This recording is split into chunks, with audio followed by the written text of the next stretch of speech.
ओम श्रीमाता शरणं मम। ओम श्री अरविंद शरणं मम। पाठचक्र उपस्थित समस्त उपा भाई को वंदे मातरम। श्री अरविंदं परमं पवित्रं सच्चिदानन्दं सर्वत्र पूजितं कारुण्यपात्रं ध्यानस्थनेत्रं कारुण्यपात्रं ध्यानस्थनेत्रं श्री अरविन्दं सततं नमामि। श्री अरविन्दं सततं नमामि। श्री अरविन्दं सततं नमामि। संसारसारं निगमं प्रचारं धर्मावतारं युतभूमिभारं सदा निर्विकारं सुखसिन्धुसारं सदा निर्विकारं सुखसिन्धुसारं श्री अरविन्दं सततं नमामि।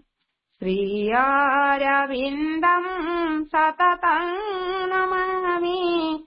श्री अरविन्दं सततं नमामि।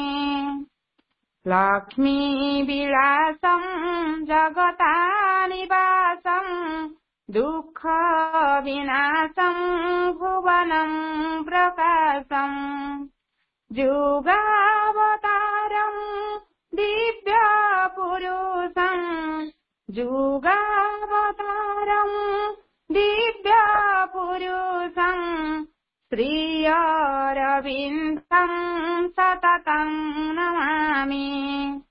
श्री अरविन्दं सततं नमामि। श्री अरविन्दं सततं नमामि। ग्रन्थादिमालं वचनेरसालं स्वहस्तलिखितं सावित्रिकाव्यं गुणैर्विशालं सुरलोकपालं गुणैर्विशालं सुरलोकपालं श्री अरविन्दं सततं नमामि। श्री अरविन्दं सततं नमामि। श्री अरविन्दं सततं नमामि। वेदान्तगानं सकलैः समानं विश्वे प्रसिद्धं अगाधज्ञानं स्वल्पभाषिणं सुशीलशान्तं स्वल्पभाषिणं सुशीलशान्तं श्री अरविन्दं सततं नमामि। श्री अरविन्दं सततं नमामि। श्री अरविन्दं सततं नमामि। श्यामाभिरामं वचनाभिरामं गुणाभिरामं नयनाभिरामं विश्वप्रमाणं कृतभक्तकामं विश्वप्रमाणं कृतभक्तकामं श्री अरविन्दं सततं नमामि। श्री अरविन्दं सततं नमामि। श्री अरविन्दं सततं नमामि। लीलाशरीरं श्यामलवर्णं जगते विख्यातं मिष्टभाषिणं गम्भीरनादं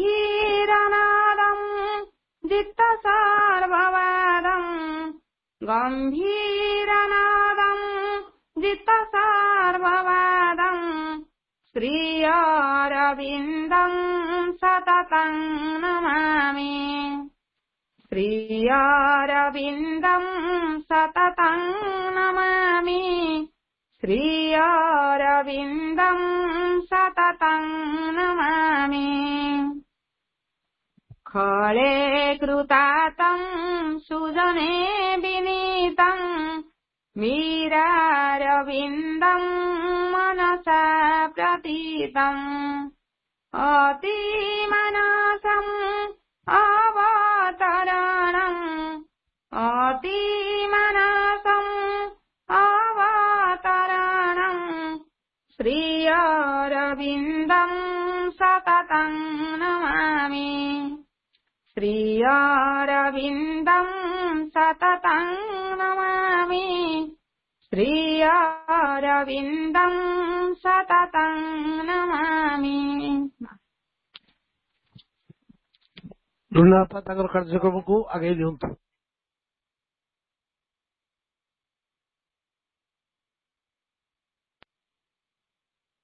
हे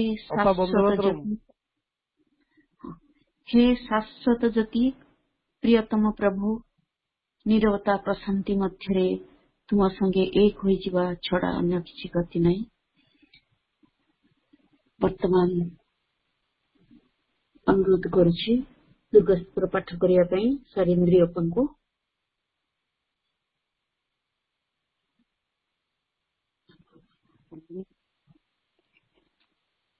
माँ प्रभु को अनंत कोटि प्रणाम। आजिर पाठचक्र उपस्थित थिबा मोर समस्त अपा भाई को नमस्कार। वंदे मातरम। श्री अरविंद दुर्गा स्तोत्र। मातः दुर्गे सिंह वाहिनी सर्वशक्तिदायिनी मातः शिव प्रिये तोर शक्तं सजात आम्भे माने भारतवर्षर युवक गण तोर मंदिर रे आसीन प्रार्थना करुछु शुण मातः एई भारतवर्ष आविर्भूत हुओ प्रकाश हुओ। मातः दुर्गे जुगे जुगे मानव शरीर रे अवतीर्ण हई जन्मे जन्मे तोर ही कार्य करी तो आनंद धाम रे फेरी जाऊ।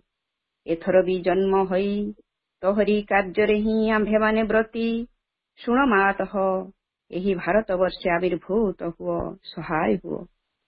मातः दुर्गे सिंह वाहिनी त्रिशूलधारिणी वर्म आवृत सुंदर शरीरे मात जयदायिनी तो प्रतीक्षारे भारत रहिअछि तोर सेई मंगलमयी मूर्ति देखिबाको उत्सुक शुण मातः एही भारतवर्ष आविर्भूत हुओ प्रकाश हुओ। मातः दुर्गे बलदायिनी प्रेमदायिनी ज्ञानदायिनी शक्ति स्वरूपिणी भीमे सम्मरुद्र रूपिणी जीवन संग्रामे भारत संग्रामे तोर प्रेरित योद्धा आम्भे माने दियो माँ प्राणे मने असुरर शक्ति असुरर उद्यम दियो माँ हृदय रे बुद्धि रे देव चरित्र देव ज्ञान। मातः दुर्गे जगत श्रेष्ठ भारत जाति निबिड़ तिमिर रे आच्छन्न थिला तू ही मात गगन प्रांतरे अल्प अल्प उदय हेउछु तोर स्वर्गीय शरीरर तिमिर विनाशिनी आभारे उषार प्रकाश हेला आलोक विस्तार कर मातः तिमिर विनाश कर। मातः दुर्गे श्यामला सर्व सौंदर्यालंकृता ज्ञान प्रेम शक्तिर आधार भारत भूमि तोर विभूति आज पर्यंत शक्ति संहरण रे आत्मगोपन करिथिला। आगत सेई जुग आगत सेई दिन जेतेबेले समग्र विश्वर भार स्कंधरे बहन करी भारत जननी उठुअछि आस मातः प्रकाश हुओ। मातः दुर्गे तोर संतान आम्भे माने तो प्रसाद रे तो प्रभाव रे महत् कार्य महत् भावर उपयुक्त हो। हे मातः विनाश कर क्षुद्रता विनाश कर स्वार्थ विनाश कर भय। मातः दुर्गे काली रूपिणी नुमुंडमालिनी दिगंबरे कृपाण पाणिदेवी असुर विनाशिनी क्रूर निनादरे अंतस्थरीपु विनाश कर। गोटे भी जेपरी आमानक मध्य जीवित रही न पारे विमल निर्मल जेपरी हेउ एही प्रार्थना मातः प्रकाश हुओ। ମାତଃ ଦୁର୍ଗେ ସ୍ୱାର୍ଥ ଭୟ କ୍ଷୁଦ୍ରାଶୟତରେ ମ୍ରିୟମାଣ ଭାରତ। ହେ ମାତଃ, ଆମ୍ଭମାନଙ୍କୁ ମହତ୍ କର, ମହତ୍ ପ୍ରୟାସୀ କର, ଉଦାର ଚେତା କର, ସତ୍ୟ ସଂକଳ୍ପ କର, ଯେପରି ଆଉ ଅଳ୍ପାସୀ ନିଶ୍ଚେଷ୍ଟ ଅଳସ ଭୟଭୀତ ନ ହଉ। ମାତଃ ଦୁର୍ଗେ ଜଗଶକ୍ତି ବିସ୍ତାର କର। ଆମେ ହିଁ ତୋର ପ୍ରିୟ ଆର୍ଯ୍ୟ ସନ୍ତାନ। ଆମ୍ଭମାନଙ୍କ ମଧ୍ୟରେ ଲୁପ୍ତ ଶିକ୍ଷା, ଚରିତ୍ର, ମେଧାଶକ୍ତି, ଶ୍ରଦ୍ଧା, ଭକ୍ତି, ତପସ୍ୟା, ବ୍ରହ୍ମଚର୍ଯ୍ୟ, ସତ୍ୟ ଜ୍ଞାନ ବିକାଶ କରି ଜଗତରେ ବିତରଣ କର। ମାନବ ସହାୟ ଦୁର୍ଗତି ନାଶିନୀ ଜଗଦମ୍ବେ ପ୍ରକାଶ ହୁଅ। ମାତଃ ଦୁର୍ଗେ ଅନ୍ତଃସ୍ଥ ରିପୁ ସଂହାର କରି ବାହାରର ବାଧାବିଘ୍ନ ନିର୍ମୂଳ କର। ବଳଶାଳୀ ପରାକ୍ରମୀ ଉନ୍ନତ ଚେତା ଆର୍ଯ୍ୟ ଜାତି ଭାରତର ପବିତ୍ର କାନନେ ଉର୍ବର କ୍ଷେତ୍ରେ ଗଗନ ସହଚର ପର୍ବତ ତଳେ ପୂତସଲୀଳା ନଦୀ ତୀରେ ଏକଦା ପ୍ରେମ, ସତ୍ୟ, ଶକ୍ତି, ଶିଳ୍ପ, ସାହିତ୍ୟ, ବିକ୍ରମ ଜ୍ଞାନରେ ଶ୍ରେଷ୍ଠ ହୋଇ ନିବାସ କରୁ। ମାତୃଚରଣରେ ହାଇଁ ପ୍ରାର୍ଥନା ପ୍ରକାଶ ହୁଅ। ମାତଃ ଦୁର୍ଗେ ଆମ୍ଭମାନଙ୍କ ମଧ୍ୟରେ ଜଗବଳରେ ପ୍ରବେଶ କର। ଆମ୍ଭେମାନେ ହୋଇଉଠିବୁ ତୋର ଯନ୍ତ୍ର, ଅଶୁଭ ବିନାଶୀ ତରବାରୀ, ଅଜ୍ଞାନ ତିମିର ବିନାଶୀ ପ୍ରଦୀପ। ହେ ମାତଃ, ଭାରତର ଯୁବକଗଣଙ୍କର ଏହି ବାସନା ପୂର୍ଣ୍ଣ କର। ଯନ୍ତ୍ରୀ ହୋଇ ଯନ୍ତ୍ର ଚଳାଅ, ଅଶୁଭ ହନ୍ତ୍ରୀ ହୋଇ ତରବାରୀ ଘୁରାଅ, ଜ୍ଞାନଦୀପ୍ତି ପ୍ରକାଶିନୀ ହୋଇ ପ୍ରଦୀପ ଧର, ପ୍ରକାଶ ହୁଅ। ମାତଃ ଦୁର୍ଗେ, ତୋତେ ପାଇଲେ ଆଉ ବିସର୍ଜନ କରିବୁ ନାହିଁ। ଶ୍ରଦ୍ଧା, ଭକ୍ତି, ପ୍ରେମର ଡରରେ ବାନ୍ଧି ରଖିବୁ। ଆସ ମାତଃ, ଆମ୍ଭମାନଙ୍କ ମନ, ପ୍ରାଣ, ଶରୀରରେ ପ୍ରକାଶ ହୁଅ। ବୀର ମାର୍ଗ ପ୍ରଦର୍ଶିନୀ ଆସ, ଆଉ ବିସର୍ଜନ କରିବୁ ନାହିଁ। ଆମ୍ଭମାନଙ୍କ ସମଗ୍ର ଜୀବନ ହଉ ନିରବଚ୍ଛିନ୍ନ ଦୁର୍ଗା ପୂଜା। ଆମ୍ଭମାନଙ୍କର ସକଳ କାର୍ଯ୍ୟ ଅବିରତ, ପବିତ୍ର, ପ୍ରେମମୟ, ଶକ୍ତିମୟ, ମାତୃସେବାବ୍ରତ ହଉ। ଏହା ହିଁ ପ୍ରାର୍ଥନା ମାତଃ। ଭାରତରେ ଆବିର୍ଭୂତ ହୁଅ, ପ୍ରକାଶ ହୁଅ ମା।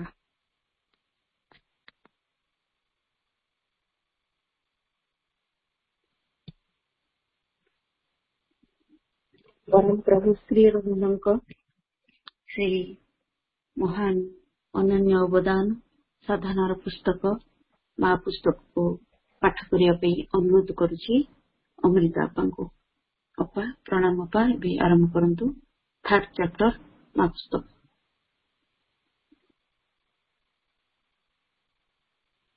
ମା ଦିବ୍ୟଜନନୀ ଶ୍ରୀ ମା ପରମ ପୂଜ୍ୟମୟ ପ୍ରଭୁ ଦେବେନ୍ଦ୍ରଙ୍କ ଚରଣ କମଳରେ ମୋର କୋଟି କୋଟି ପ୍ରଣାମ। ଆଜିର ଏହି ଅଧିବେଶନ ଯୋଗ ଦେଇଥିବା ସମସ୍ତ ଅପା ଭାଇଙ୍କୁ ମୋର ନମସ୍କାର। ମା ବହି ପାଠ କରାହେବ 3ୟ ଅଧ୍ୟାୟ ଅଭୟ କବଚ। ଯଦି ଜୀବନ ପଥରେ ସକଳ ଭୟ, ସଙ୍କଟ ଏବଂ ସର୍ବନାଶ ବିରୁଦ୍ଧରେ କବଚକୃତ ହୋଇ ଚାଲିବାକୁ ଚାହଁ, ତେବେ କେବଳ 2ଟି ଜିନିଷ ପ୍ରୟୋଜନ। ସେ 2ଟି ସର୍ବଦା ଏକ ସଙ୍ଗେ ରହେ। ପ୍ରଥମଟି ହେଲା ମା ଭଗବତୀଙ୍କ କରୁଣା, ଆଉ ଦ୍ୱିତୀୟଟି ହେଲା ତୁମ ଆଡୁ ଶ୍ରଦ୍ଧା, ନିଷ୍ଠା, ସମର୍ପଣରେ ଗଠିତ ତୁମର ଅନ୍ତଃକରଣ।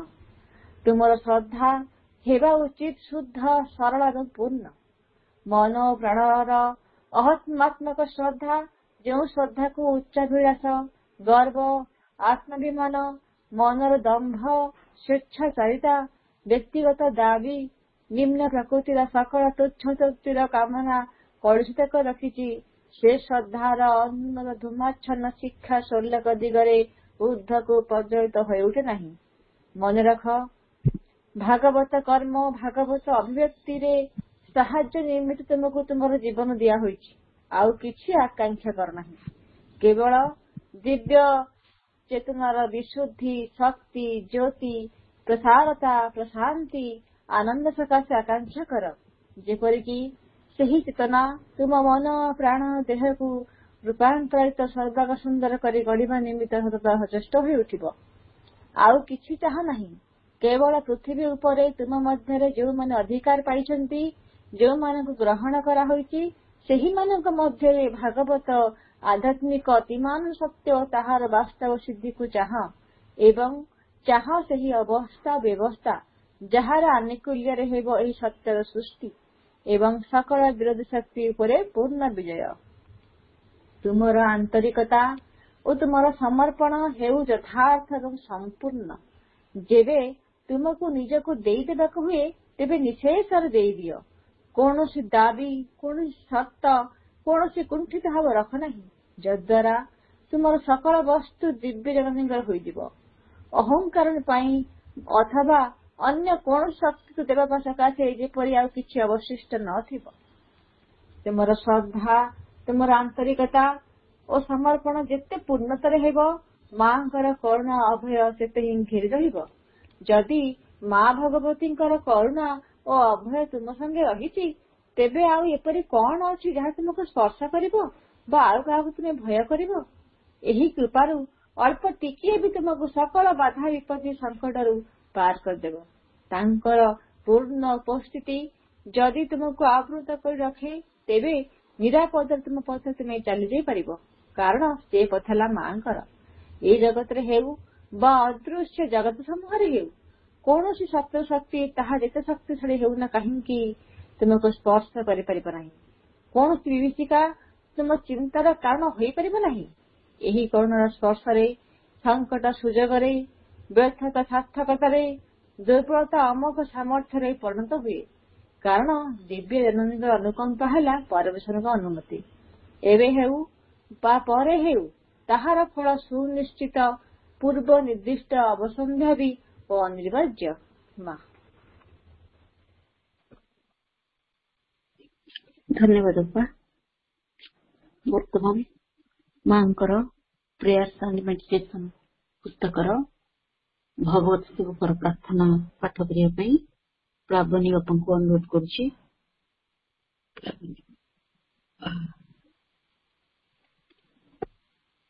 ପ୍ରାବଣୀ ବାପା ନାହାନ୍ତି, ମୁଁ ପାଠ କରିଦଉଛି।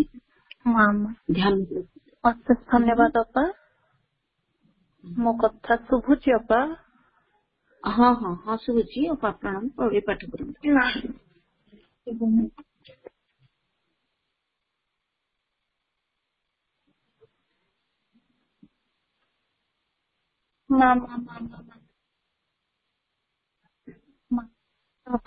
ପ୍ରଣାମ ଅପା।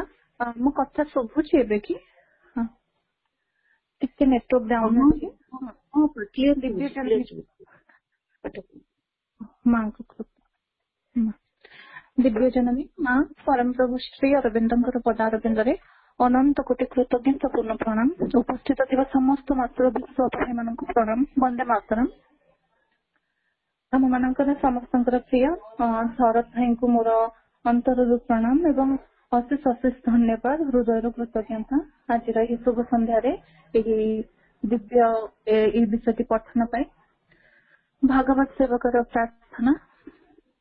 ବିଘ୍ନ ବିନାଶନ ହେ ଭଗବାନ, ଜୟ ହେଉ ତୁମର। ଆମ ମାନଙ୍କ ଅନ୍ତରରେ କିଛି ହେଲେ ଯେପରି ବିଘ୍ନ ନ ଘଟାଏ ତୁମରି କାର୍ଯ୍ୟରେ, କିଛି ହେଲେ ଯେପରି ତୁମ ଆବିର୍ଭାବରେ ବିଳମ୍ବ ନ ଘଟାଏ। ସକଳ ବିଷୟରେ ସକଳ ମୁହୂର୍ତ୍ତରେ ପୂର୍ଣ୍ଣ ହେଉ ତୁମର ଇଚ୍ଛା। ତୁମ ସମ୍ମୁଖରେ ଛିଡା ହୋଇଛୁ ଆମ୍ଭେମାନେ, ତୁମ ଇଚ୍ଛା ହିଁ ଆମ ମାନଙ୍କ ମଧ୍ୟରେ, ଆମ ମାନଙ୍କ ସତ୍ତାର ପ୍ରତ୍ୟେକ ଅଙ୍ଗରେ, ପ୍ରତ୍ୟେକ କର୍ମରେ ଉଚ୍ଚତମ ଚୂଡ଼ାରୁ ଉଚ୍ଚତମ ପ୍ରତ୍ୟେକଟି କୋଷରେ ପୂର୍ଣ୍ଣ ହେଉ। ତୁମଠାରେ ଆମ ମାନଙ୍କ ନିଷ୍ଠା ହୁଏ ଯେପରି ସର୍ବାଙ୍ଗୀନ ଓ ଚିରନ୍ତନ। ଆମେ ମାନେ ଅନ୍ୟ ସବୁ କିଛି ପରିହାର କରି ଚାହୁଁ ସମ୍ପୂର୍ଣ୍ଣ ରୂପେ ତୁମ ପ୍ରଭାବର ଅଧୀନରେ ରହିବାକୁ। ଆମେ ମାନେ କେବେ ହିଁ ଯେପରି ନ ଭୁଲୁ ତୁମ ନିକଟରେ ଗଭୀର ଭାବରେ ନିବିଡ଼ ଭାବରେ କୃତଜ୍ଞ ହୋଇ ରହିବାକୁ। ପ୍ରତି ମୁହୂର୍ତ୍ତରେ ତୁମେ ଆମ ମାନଙ୍କୁ ଯେଉଁ ଅପରୂପ ସମ୍ପଦ ସବୁ ଦାନ କରି ଯାଉଛ, ସେ ସବୁର କିଛି ଯେପରି ଆମେ ମାନେ ଅପଚୟ ନ କରୁ। ଆମ ମାନଙ୍କର ପ୍ରତ୍ୟେକ ଅଙ୍ଗ ଯେପରି ତୁମ କାର୍ଯ୍ୟରେ ସହଚର ହୁଏ, ସେ ସବୁ ଯେପରି ପ୍ରସ୍ତୁତ ହୋଇ ଉଠନ୍ତି ତୁମରି ସିଦ୍ଧି ସକାଶେ। ପରମ ସିଦ୍ଧି କର୍ତ୍ତା ହେ ଭଗବାନ, ଜୟ ହେଉ ତୁମର। ତୁମ ବିଜୟରେ ଯେ ଆମ ମାନଙ୍କର ଜ୍ୱଳନ୍ତ, ସକ୍ରିୟ, ଚରମ ଓ ଅଟଳ ବିଶ୍ୱାସ। 23/10/1937 ମା।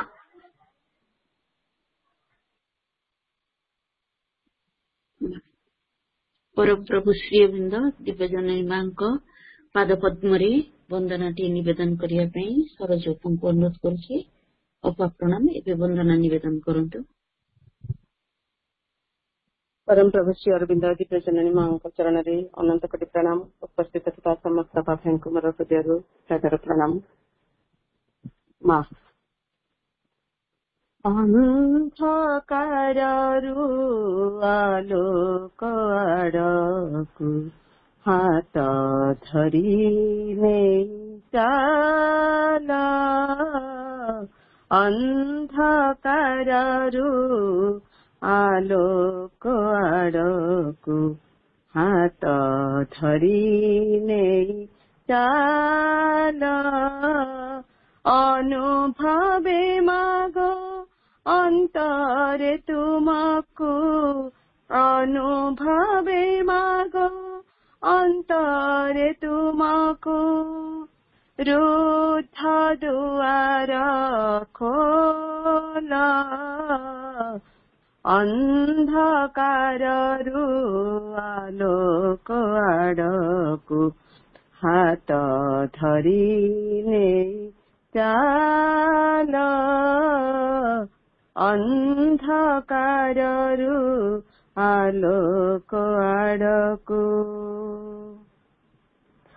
ଅହରହ ଚାହିଁ ରହେ ମା ତୁମକୁ, ଅଶ୍ରୁହାର ଦୀପ ଜାଳି, କରେ ଆବାହନ ତୁମ ଶ୍ରୀ ଚରଣ, ଭକତି ଅଞ୍ଜଳି ଭରି, ଅହରହ ଚାହିଁ ରହେ ମା ତୁମକୁ, ଅଶ୍ରୁହାର ଦୀପ ଜାଳି, करे आवाहन तुम श्री चरण, भकति अंजलि भरी, हुए पुलकित हुआ विराजित, हुए पुलकित हुआ विराजित, हृदय मंदिरे मोरो, ଅନ୍ଧକାରରୁ ଆଲୋକ ଆଡ଼କୁ ହାତ ଧରି ନେଇ ଚାଲ, ଅନ୍ଧକାରରୁ ଆଲୋକ ଆଡ଼କୁ। ତୁମ ପ୍ରତି ଛବି ଥାଉ ମୋ ଅନ୍ତରେ, ମୁଖେ ସୁମଧୁର ନାମ, ସାରା ଜୀବନଟା ହେଉ ପୂଜା ମୋର, ସବୁ ହେଉ ତୁମ କର୍ମ, ତୁମ ପ୍ରତି ଛବି ଥାଉ ମୋ ଅନ୍ତରେ, ମୁଖେ ସୁମଧୁର ନାମ,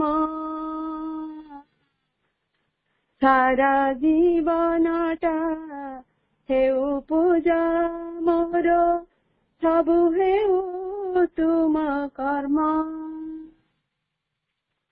ତନୁ ମନ ପ୍ରାଣ ଶୁଦ୍ଧ କରି ମୋର, ତନୁ ମନ ପ୍ରାଣ ଶୁଦ୍ଧ କରି ମୋର, ଜୀବନ ପୂର୍ଣ୍ଣ କର, ଅନ୍ଧକାରରୁ ଆଲୋକ ଆଡ଼କୁ ହାତ ଧରି ନେଇ ଚାଲ, ଅନ୍ଧକାରରୁ ଆଲୋକ ଆଡ଼କୁ। ଆସୁ ଯେତେ ବାଧା ଯେତେ ଅସୁବିଧା, ତୁମକୁ ଭରସା କରି,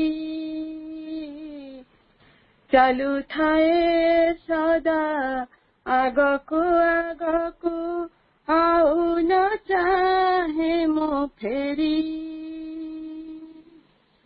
ଆସୁ ଯେତେ ବାଧା ଯେତେ ଅସୁବିଧା, ତୁମକୁ ଭରସା କରି ଚାଲୁଥାଏ ସଦା ଆଗକୁ ଆଗକୁ, ଆଉ ନ ଚାହେଁ ମୁଁ ଫେରି।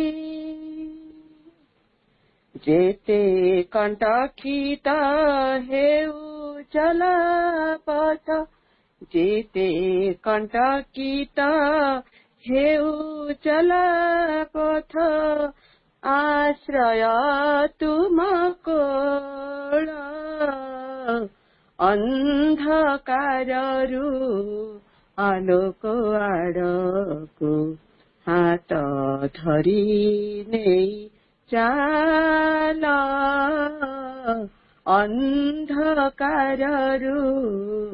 ଆଲୋକ ଆଡ଼କୁ ହାତ ଧରି ନେଇ ଚାଲ।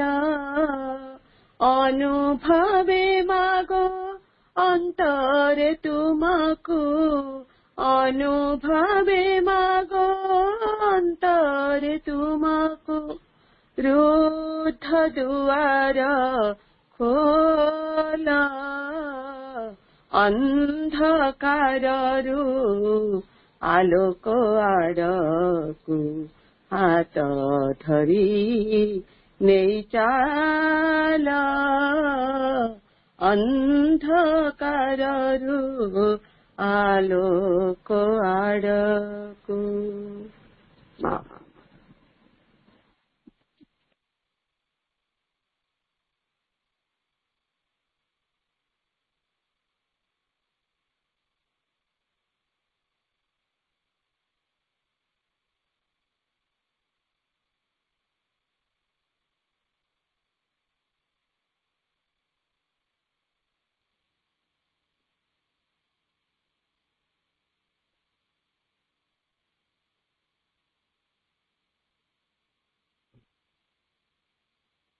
ବନ୍ଦେ ମାତରମ୍ ଭାଇ, ଆପଣ ଆପଣଙ୍କର ଅଭିଭାଷଣ ପ୍ରଦାନ କରନ୍ତୁ ଭାଇ। ଭାଇ ମୁଁ କହିଥିଲି, ମୁଁ ଦେଇଥିଲି ଭାଇ, ଶୁଭୁନଥିଲା ଆପଣ କଣ କହୁଥିଲେ? ପରମ ପ୍ରଭୁ ଶ୍ରୀ ଅରବିନ୍ଦ ଏବଂ ଦିବ୍ୟ ଜନନୀ ମାଙ୍କ ଚରଣ କମଳରେ ଅନନ୍ତ କୋଟି ପ୍ରଣାମ। ମା, ଆମ୍ଭମାନଙ୍କ ସୁପ୍ତ ଶକ୍ତିକୁ ଜାଗ୍ରତ କର, ସାହସକୁ ଉତ୍ସାହିତ କର, ଆମକୁ ଆଲୋକ ଦେଖାଅ, ଦେଖାଇ ଦିଅ ଯଥାର୍ଥ ପଥ। ମା ପ୍ରଭୁଙ୍କ ଚରଣ କମଳରେ ଅନନ୍ତ କୋଟି କୃତଜ୍ଞତା ଭରା ପ୍ରଣାମ। ଉପସ୍ଥିତ ସମସ୍ତ ଦିବ୍ୟ ଅଭିଷ୍ଟୁ ମାତୃ ସନ୍ତାନ ଅପା ଭାଇମାନଙ୍କୁ ମୋର ସାଦର ସ୍ନେହ ଶୁଭେଚ୍ଛା ପ୍ରଣାମ। ଅରମୀରା ପାଠଚକ୍ରର ସଂଯୋଜକ ଶରତ ଭାଇଙ୍କୁ ପ୍ରଣାମ। ଉପସ୍ଥିତ ସମସ୍ତ ମାତୃ ସନ୍ତାନ ମାନଙ୍କୁ ମୋର ପ୍ରଣାମ, କାର୍ଯ୍ୟକ୍ରମକୁ ଅଭିନନ୍ଦନ। ବନ୍ଦେ ମାତରମ୍। ଆଜିର ଏହି ବିଶେଷ ଟପିକ ରହିଛି ସୁବର୍ଣ୍ଣ ଯୁଗର ସ୍ରଷ୍ଟା ପରମ ପ୍ରଭୁ ଶ୍ରୀ ଅରବିନ୍ଦ। ଏହି ଟପିକ ଉପରେ ଆଲୋକପାତ କରିବେ ଆମର ସମସ୍ତଙ୍କର ପ୍ରିୟ ସୁଭାଷ ଚନ୍ଦ୍ର କର ଭାଇ। ଭାଇଙ୍କୁ ପ୍ରଣାମ। ଭାଇ ଆପଣଙ୍କୁ ଅନୁରୋଧ କରୁଛି ଏହି ଟପିକ ଉପରେ ଆମକୁ ସରଳ ପ୍ରାଞ୍ଜଳ ଭାବରେ ଉପସ୍ଥାପନ କରିବେ। ଭାଇ ପ୍ରଣାମ। परम प्रभु श्री अरविंद, दिव्य जननी श्री मां, एही सुंदर संध्यार उपस्थित समस्त पुण्यात्मा मानंकु हृदयर गभीरतम प्रदेश प्रणाम। अरमीरा पाठचक्र को हार्दिक शुभकामना।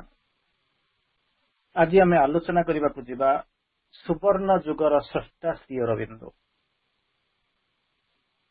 सुवर्ण जुगर स्रष्टा श्री अरविंद, ये विषयटी जानिला बेलू आपण मानकु केमिति केमिति लागुथिबो, किंतु आपण ताको ग्रहण करि नै थिबे। कारण किछि किछि आपण श्री अरविंद को ऊपर जानिचंती, किंतु जदि इतिहासर पर्यालोचना करा जाए, जदि इतिहासर पृष्ठा उलटांती, ताहले निश्चित भाव में जानिबे फिजिकली आपण जहाको बोलिक कहउचंती जो सुवर्ण जुग, ତାହା ହୁଏତ ଅନେକ ଲୋକଙ୍କୁ ସୁପରଫିସିଆଲି ଯୋଉମାନେ ରହୁଛନ୍ତି ଏ ଟପିକ ତାଙ୍କୁ ହୁଏତ ଠିକ ଭାବରେ ସ୍ପର୍ଶ କରିବ ନାହିଁ, ଠିକ ଭାବରେ ସ୍ପର୍ଶ କରିବ ନାହିଁ ବୋଲିକିରି ମୁଁ ଆପଣଙ୍କୁ କହୁଛି ଯେତେବେଳେ, ତାହେଲେ ଆଲୋଚନା କରୁଛି କାହିଁ, ତା ପରବର୍ତ୍ତୀ ଅବସ୍ଥାରେ କହିବେ। କାରଣ ଯଦି ଆପଣ ଇତିହାସ ଭିତରକୁ ଯାଇଥିବେ, ବିଭିନ୍ନ ପ୍ରକାର ଯୁଗ ଜାଣିଥିବେ, ଧାର୍ମିକ ଯୁଗ ସହିତ ଇତିହାସର ମଧ୍ୟ ଯୁଗ ଅଛି। ବିଭିନ୍ନ ପ୍ରକାର ଧାର୍ମିକ ଯୁଗ ଭିତରକୁ ଆପଣ ଯେତେବେଳେ ଯାଆନ୍ତି, ସେତେବେଳେ ଆପଣ ଦେଖନ୍ତି ସତ୍ୟ, ତ୍ରେତା, ଦ୍ୱାପର, କଳି, ଏମିତି ଭିନ୍ନ ଭିନ୍ନ ଯୁଗକୁ ଦେଖନ୍ତି। ସେଇଭଳି ଯଦି ଇତିହାସର ପର୍ଯ୍ୟାଲୋଚନା କରନ୍ତି, ପ୍ରାଗ ଐତିହାସିକ ଯୁଗ ଠାରୁ ଆରମ୍ଭ କରି ଆପଣମାନେ ଇଭଲ୍ୟୁସନରେ ଆଗକୁ ଯାଉଥିବା ଅତିମାନସ ଯୁଗ ପର୍ଯ୍ୟନ୍ତ କିଛି ଯୁଗ ସହିତ ଇତିହାସ ପରିଚିତ। ତା ଭିତରେ ପ୍ରସ୍ତର ଯୁଗକୁ ଆପଣ ପାଇଥିବେ, ଲୌହ ଯୁଗକୁ ପାଇଥିବେ, ତାମ୍ର ଯୁଗକୁ କପର ଏଜକୁ ପାଇଥିବେ, ସୁବର୍ଣ୍ଣ ଯୁଗ ଦେଖିଥିବେ ଏବଂ ହୀରକର ଯୁଗ ମଧ୍ୟ ଦେଖୁଥିବେ। ତେଣୁ ଏସବୁ ଜିନିଷକୁ ବିଶ୍ଳେଷଣ କରିସାରିଲା ପରେ ଆପଣମାନଙ୍କ ଭିତରେ ନିଶ୍ଚିତ ଭାବରେ ସାମାନ୍ୟ ସନ୍ଦେହ ଆସିବ ଯେ ପ୍ରକୃତରେ ଶ୍ରୀ ଅରବିନ୍ଦ କେଉଁଠୁ ଆରମ୍ଭ କରିଥିଲେ, କେଉଁଠୁ ସରିଥିଲେ। କାରଣ ସୁବର୍ଣ୍ଣ ଯୁଗ ଭିତରେ ହୁଏତ ଶ୍ରୀ ଅରବିନ୍ଦଙ୍କର ଟାଇମ୍ ଆସୁନାହିଁ, ହୁଏତ ମେବି, କାରଣ 1872ରୁ 1950 ମସିହା ଭିତରେ ଫିଜିକାଲି ଶ୍ରୀ ଅରବିନ୍ଦ ଆପଣଙ୍କର ଯଦି ସୀମିତ, ତେଣୁ ଇଏ ହୁଏତ ଇଏ ଡେଫିନେସନ ତାଙ୍କ ପାଇଁ ପ୍ରଯୁଜ୍ୟ ହୋଇ ନପାରେ ଯଦି ଆପଣ ଇତିହାସକୁ ପର୍ଯ୍ୟାଲୋଚନା କରୁଛନ୍ତି।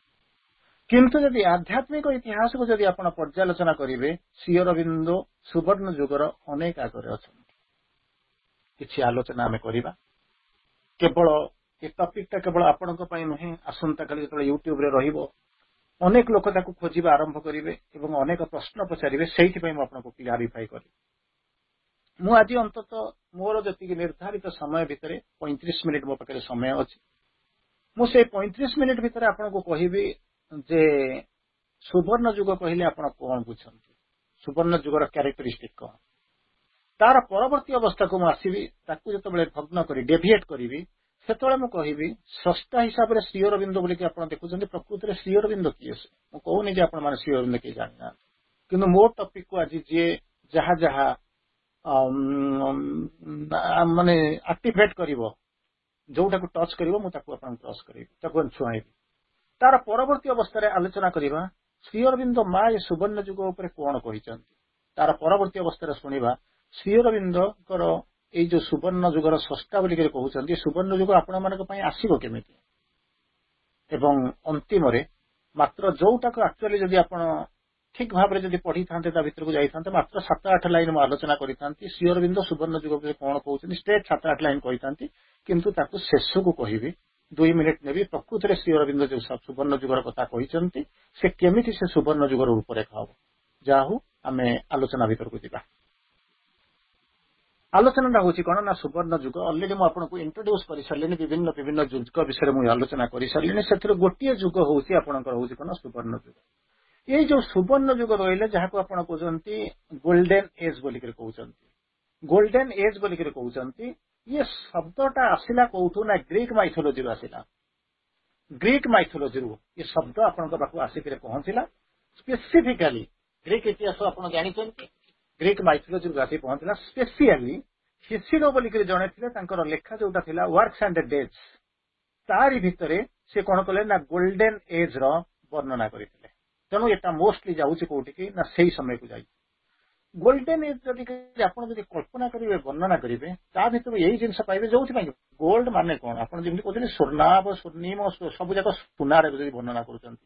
ଆପଣଙ୍କର ଯଦି ମନେ କରନ୍ତୁ ଇକୋନୋମିକ ସିଷ୍ଟମ ବୋଲି ଦେଖିବେ, ଗୋଟେ ସମୟ ଥିଲା ସୁନାରେ ସବୁ କିଛି ଟ୍ରାଞ୍ଜାକ୍ସନ ହଉଥିଲା। ବ୍ୟାଟର ସିଷ୍ଟମ ପରେ ପରେ ସୁନାଟା ହେଇଗଲା ସବୁଠାରୁ ପ୍ରେସିୟସ୍ ମ୍ୟାଟେରିଆଲ। କିନ୍ତୁ ସେକେଣ୍ଡ ୱାର୍ଲଡ ୱାର ପରେ, ଫାର୍ଷ୍ଟ ୱାର୍ଲଡ ୱାର ପରେ ଟିକେ ଟିକେ ମାନେ ସ୍ଲାଇଡ କଲା। କିନ୍ତୁ ସେକେଣ୍ଡ ୱାର୍ଲଡ ୱାର ପରେ ଯୋଉ ସମୟରେ କଣ କଲା ନା ଆମେରିକାର ପାୱାର ବହୁତ ବଢିଗଲା, ୟୁଏସ ର ପାୱାର ବଢିଗଲା।